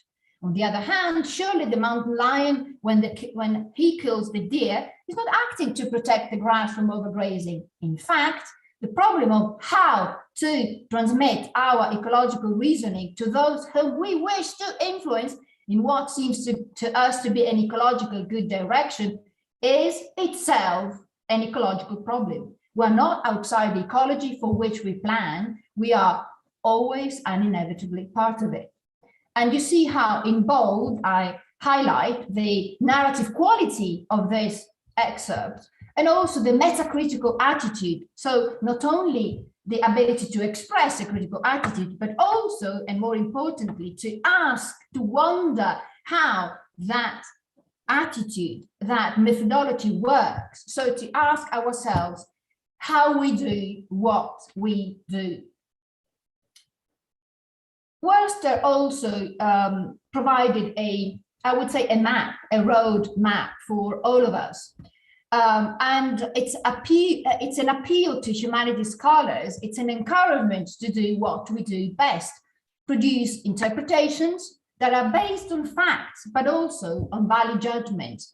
So Worcester and others, and very good scholars in the ecological humanities have highlighted the importance of value judgments, of immaterial as much as material, intangible as much as tangible components. So discourses have to have both, not only material, tangible and objective, but also immaterial and intangible and subjective components. Eco-criticism, what eco-criticism can do to sustain the environment. Well, eco-critics study how poetry, prose and drama tackle ecological topics and how they do this by generating epistemological meaning, epistemological contributions, while at the same time being able to appreciate the aesthetic value of works of art, because that remains fundamental. Otherwise, works of art will become something else. And in bold, you can see environmental crisis. This is what literary criticism does. Literary criticism focusing on the environment does is to see how environmental crisis concurrently inspire stories, engender knowledge, and produce agency. I don't have time to talk about this, but again, it's in the presentation. I'm quoting other important definitions of eco-criticism by influential scholars. We're talking about the end of the 1990s. Professor Spinazzi, we'll still see the same slide. Really? Rachel Carson. Yes. Apologies. Oh no, apologies all mine. So you've gone on seeing the very same. What about now? Okay. Now is the previous one. I'm very sorry. Yeah. That's the Carson one. Okay. No. Okay. No, Thank you. Okay. Now it's moving. Is it moving now? Yes. Yes. Good. I'm very sorry. I thought everything was all right. And thank you for drawing my attention to the stuck situation. Thank you so much.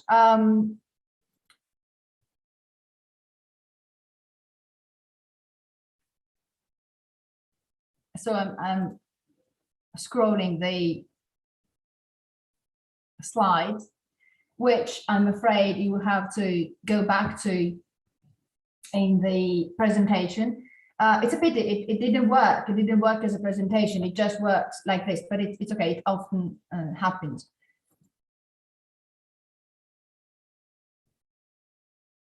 So this is a slide on eco-poetry, why eco-poetry is important, and how eco-poetry has started looking into the pastoral genre and has gone through romantic and late romantic poetry, and then has generated new ways of writing poetry in the contemporary age. So when we talk about eco-poetry, again, we have to acquire a long-term perspective that goes back to the origins of Western civilization. Of course, I'm talking about Western civilization, not because it is more important, but just because it is the culture that we are referring to right now. When we talk about pastoral, pastoral has and takes on very different meanings in different cultures. Fiction, environmental fiction, so eco-criticism, as I said, explores literature, so explores all the genres in literature that deal with the environment and with ecological problems. Fiction does this, and I would say that the main core of environmental fiction is to question our humanity, question our humanity when our humanity is being challenged by endangered futures, climate endangered futures. So how we're going to cope with that? These are the questions that I've tried to point out. Is there a way out? If not, shall we hope that the way out will be found eventually? So how can we cope with environmentally doomed future? By maintaining our humanity, if we can, and of course by encompassing other forms of living beings, not only humans, but other than human living beings. I will just use a very few minutes of my time to talk about newspapers and articles, because this issue came up in the chat. So I guess we will discuss this in the chat. And in fact, it was anticipated in the chat how we use certain words in certain ways, how we try and mitigate or change the tenor of the discourse by selecting certain words rather than others. And I want to share, so now I'm going to share something else, if I'm allowed to. Because at the moment, it looks as if new share, yes, new share, exactly. New share, and that's it, good. So COP26, one of the 3 articles that I mentioned, document leak reveals nations lobbying to change key climate report. I hope you can see it. You can see it, can you? Yes. Yes. I would just like to draw your attention to captions here. One from the advisor, Saudi Oil Ministry. Phrases like the need for urgent and accelerated mitigation actions at all scales should be eliminated from the report. It's exactly the point that was raised in the chat. And more importantly here, senior scientist in the Central Institute of Mining and Fuel Research, coal is likely to remain the mainstay of energy production in the next few decades for sustainable economic growth of the country. Well, the contradiction is patent, is very evident here, right? That coal is to remain the mainstay of energy for sustainable economic growth, right? It's antithetical. It's very important that we really acquire, regardless of our background, regardless of whether we are engineers, mathematicians, architects, scholars, philosophers. That is not the point. The point is that we all have to acquire the ability to read through, to see through these discourses. And this is exactly the main problem with COP26. Also, Alberto pointed that out earlier, that a lot of time was employed, used, wasted on trying to change that noun, that adjective. This is exactly the point that we have to learn. And I hope this is just the first day for the curriculum, but I hope we learn and you learn how to do that, how to point out to ambiguities, to ambivalent messages in written or oral forms of communication. And I will finish by talking about, very briefly, clearly, by talking about two important campaigns that came out, one in 2009 and one in 2015 in The Guardian. So I will now share something else. Very quickly, I will share the. No, I can go back to my. It's easier and quicker. So these two campaigns, one is called 1010 Review Climate Change Special, came out in 2009, and the other one, Keep It in the Ground, it was curated by a very famous British poet, Carol Ann Duffy, and came out in 2015. So I have chosen two poems. I think I will certainly focus on one and then maybe talk about the other one in the discussion. This is 2084 by Carol Rumens. Pair wheels and PV panels, ponds and hives and garden fields, citron and silvery green sampler stitched by hand, declare our ground. We're scripture safe in our examined lives. For each estate, one bin, one fridge, one screen only. Daily rationing of downloads.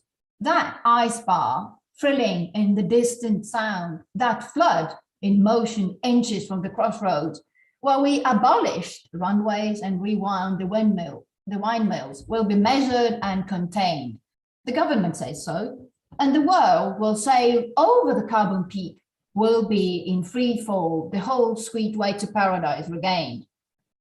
It's low, of course, the children want to burn anything that burns. They say we stole the magic brand and scraped the sun's wheel to spark it. So shut up, it's their turn to hit the gas, light out, ignore the brakes, as children should. Just let us be children, that they wail from blazing consoles, and we'll tell them, or try to, what it was to drive that borrowed chariot, rocketing, spiraling with its florid machinery in a thunder of gold tires, down, down the yellowing skyways. Oh, Infelix Beethan, earth grew nothing then by fires. We drove death into childhood just being children. And I would like to draw to your attention to just three things here. One, 2084, I'm sure that the reference to 1984 is evident to most of you, the dystopian representation by George Orwell. And also the reference to the myth, Phaethon. I'm sure that we are all, in the Western culture, of course, we are all familiar with Phaethon, the son of Apollo, who stole, who borrowed the chariot, the sun chariot, to his father, and then died in the attempt at riding the chariot, and he was unable to control the chariot, so he burned. And the third thing I want to point out and want to draw your attention to is, who are the children? So this is the question that I would like to share with you. Who are the children that want to burn anything that burns? The children, of course, are, and I won't say who they are, and I will leave this open for discussion. Thank you very much. Paola, thanks indeed. Can you hear me, Paola? Yes. Absolutely. Okay. Thanks indeed for your brilliant presentation, and also for having, let's say, further enlarged the floor and the picture devoted to what we can do as scholars in humanities, in social sciences, and in philosophy. Now, we have a process sometimes for trying to answer. I noticed that some colleagues are already started answering to the issues in the chat. I don't know if we can go further by doing that, or since we are completely on time, since this is 1 p.m., we can also decide to update our conversation. I don't know if there are some issue for Professor Spinozzi. Spinozzi is here, Paola is here, and she can reply immediately. As for myself, I received some questions. I would like not to waste your time now, and I will try to answer in the next section, perhaps by using the chat again in order to save time now. The same, I imagine, will do the colleague Professor Mantoan, since he has to go now. Paola, if you see some points to which you would like to address some words, the floor is yours. Yes, absolutely. Yes. I saw, if I may, Sure. a question that I found very interesting before, and that was the question. I have to go back and still back. Yes, Chiara Lanza, that raises the issue as to whether and why we should always revert to a view that focuses on humans, and how come we are still unable to think and reflect and speculate in wider terms. It is very true, Chiara, I totally agree that that is one of the main issues. Also, as you know, we talk about human and non-human. We've talked about human and non-human for a long time, and this is also changing, because this is how you refer to those who are not human. And we're talking about, now we're trying to talk about other than human, because of course, if you talk about non-human, the dichotomy is still there. Either you are human or you are non-human. And this is certainly a very challenging issue. I believe that the eco-criticism and ecological humanities are really trying hard to think in terms of interdependence, interconnectivity, and intersectionality. So I would say that these three terms are a good food for thought. Then Chiara also asked another question that is related to this one, the fact that the humanities are trying, but not so much. Other disciplines, other sectors, not so much. Well, as you know, I'm sorry, but I have to mention this. As you know, there is a PhD program that is attached to this at the University of Ferrara, in which this attempt has been made for the last 2 years. And it's very difficult. And I'm sure that this new national PhD program, that is much wider, much broader in its scope, can continue and in fact can enhance this, because it's the only way we can do this. And I certainly understand the reason why we have curricula, because curricula are helpful. They allow us to recognize each other, right? To recognize similarities. We are all different even here, but we are less different than in other curricula. But at the same time, what I really believe is that we need hyper-disciplinary approaches. It's not inter, it's not trans, it's not multi, it is hyper, which means, and I've kept saying this for quite some time now, it means to be able to acquire other methodologies. It means to be able to acquire other theoretical frameworks, not because we are going to become different, we're going to turn into something else, we're going to shift our shapes. We're not shape shifters, but I would regard all of us as mutating, as scholars, as ecological minds that are mutating, incorporating, metabolizing, and absorbing other points of view. There are other questions, but I don't want to monopolize. So I guess that other scholars, other colleagues want to take part in the discussion. Paolo, thanks. Thanks indeed. So far, at least so far, there are a lot of very stimulating questions. Let me ask if Professor Andino or Professor Fasoli would like to intervene well, they already replied in a sense, but if they want to have more time and space, the floor is yours, Tiziana. No, in a sense, I try to reply to the question in a written form, suggesting also, I think, an excellent exchange of thought between Thomas Jefferson and Madison, who try to explain what is transgenerationality, but also why it is central in our constitutional model. So it's a great thing to exchange, to read from the philosophical and theoretical, but also juridical point of view, I think. So I suggest that reading in order to solve a lot of questions that I wrote in the chat. Thanks indeed, Tiziana. Marco? Yeah, it's the same for me. Thank you very much. But if you have other questions or suggestions, I'm here for you. Sorry, Alberto, there is a question directly to me about the Great Derangement, if I may answer that question. Absolutely. A recent bestseller about the climate crisis is Gosh, it's the Great Derangement. It's recent, not so very recent, because it came out in 2016. And I'm saying that it's not totally recent because my idea is that his claim that, which you point out here, your claim that fiction production has not been able to react very promptly.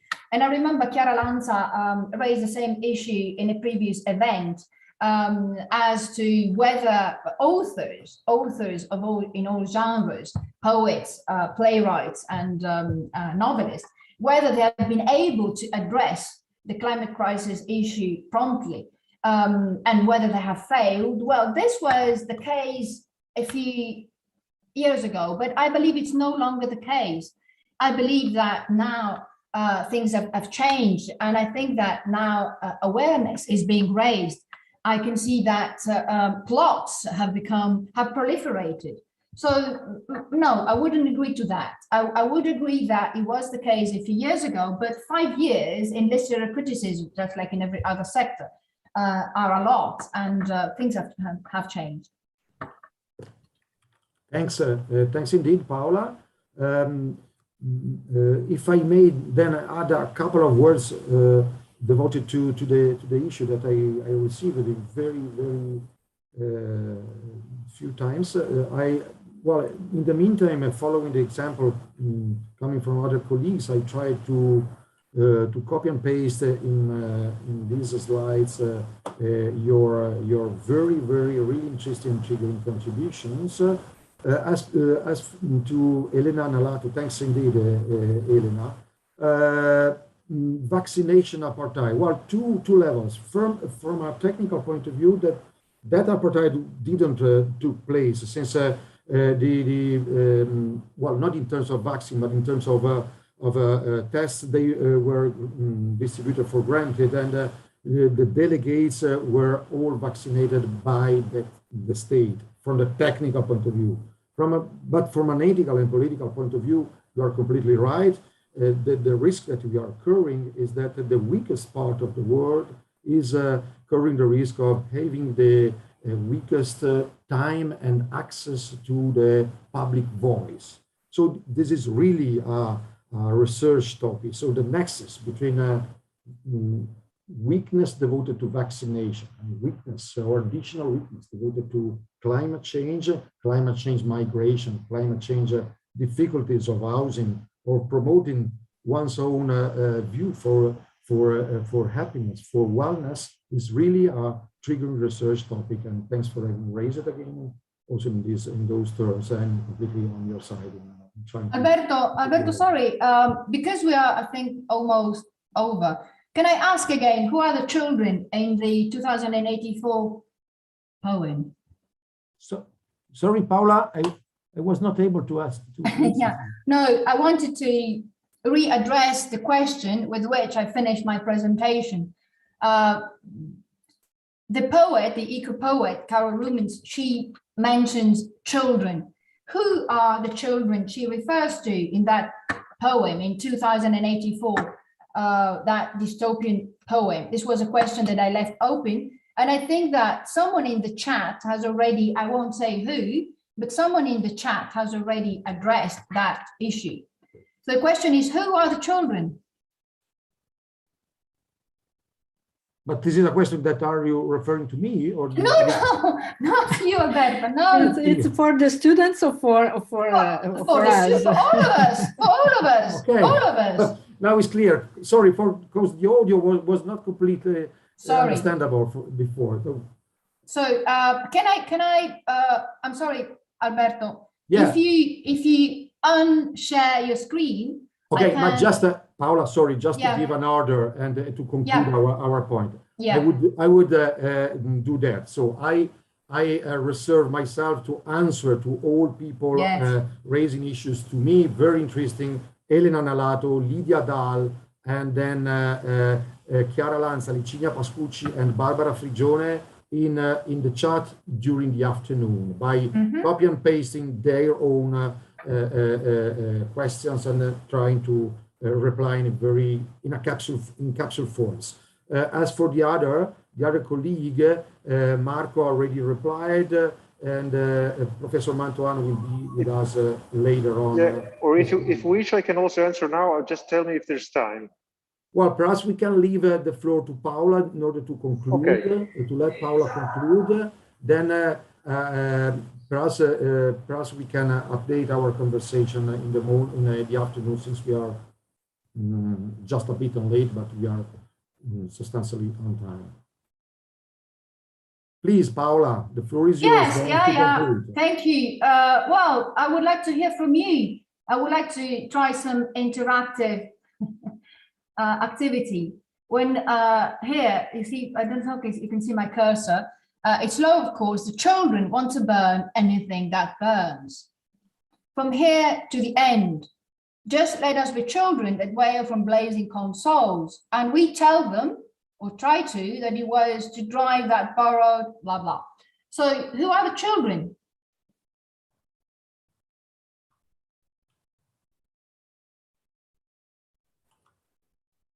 This is an open question, right? It is absolutely open. Yes, absolutely open. So please, who would like to break the ice?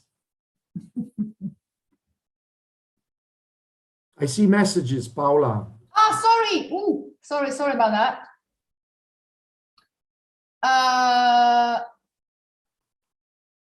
Oh, my goodness. Okay. I was thinking about the youth movement, like Extinction Rebellion or Fridays for the Future. Could they be the children? Adults acting irresponsibly in the recent past, I think. I think the children are every one of us. In fact, well, these questions, these answers are right in different ways, partially right in different ways. The children she's referring to are, metaphorically, developing countries. And it's one of our main issues, the fact that in the West, in Western countries, we have done all this. We have already caused so much damage, right? So much damage throughout the centuries. And now we are the ones who are saying, it's time to stop. Excuse me, now time is up. We cannot do this anymore. We have to reduce this, we have to cut that.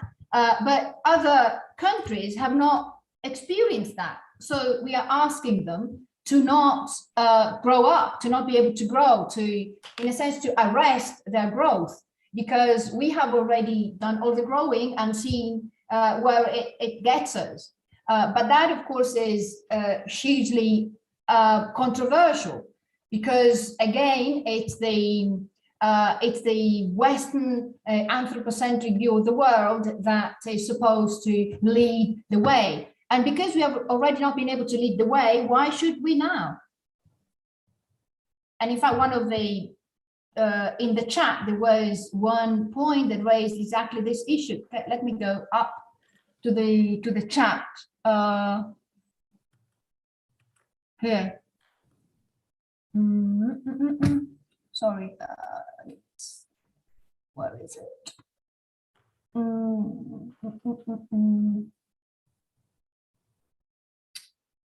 Well, the last two messages, Paola, were coming from Elena Nalato, adults acting irresponsibly in the recent past. Yes. And No, I think the children, Luisa mentioned, I think the children are everyone alive. Yeah, but it was earlier. It was earlier.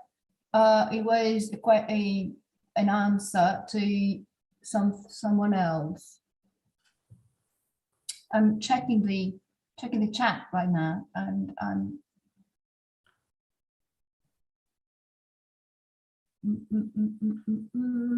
yes. No. Yes. Marco, yes. I believe it's more difficult to change in Western colonialist views, because if you look, for example, at different indigenous communities around the world, or for example, a South American country like Ecuador or Bolivia, they're even preserving nature and earth as legal entities in their constitution. This vision is completely different. Yes, it's exactly that point, that instead of saying, excuse me, now we are telling you what you should do, we should share and acquire other perspectives, other world views, which we have not until now.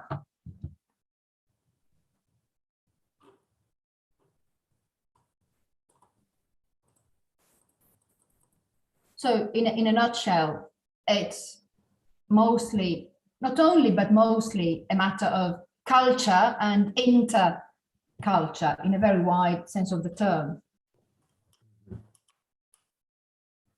Okay, Paola, culture and cultures means also the possibility to use and reuse different lands.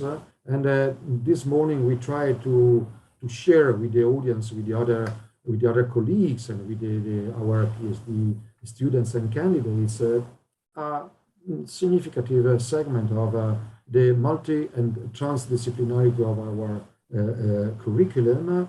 In the next part of the day, we are going to explore not less interesting, but again a very complex and large and multifaceted avenue, which will be the one embodied by the legal area and the sociological area.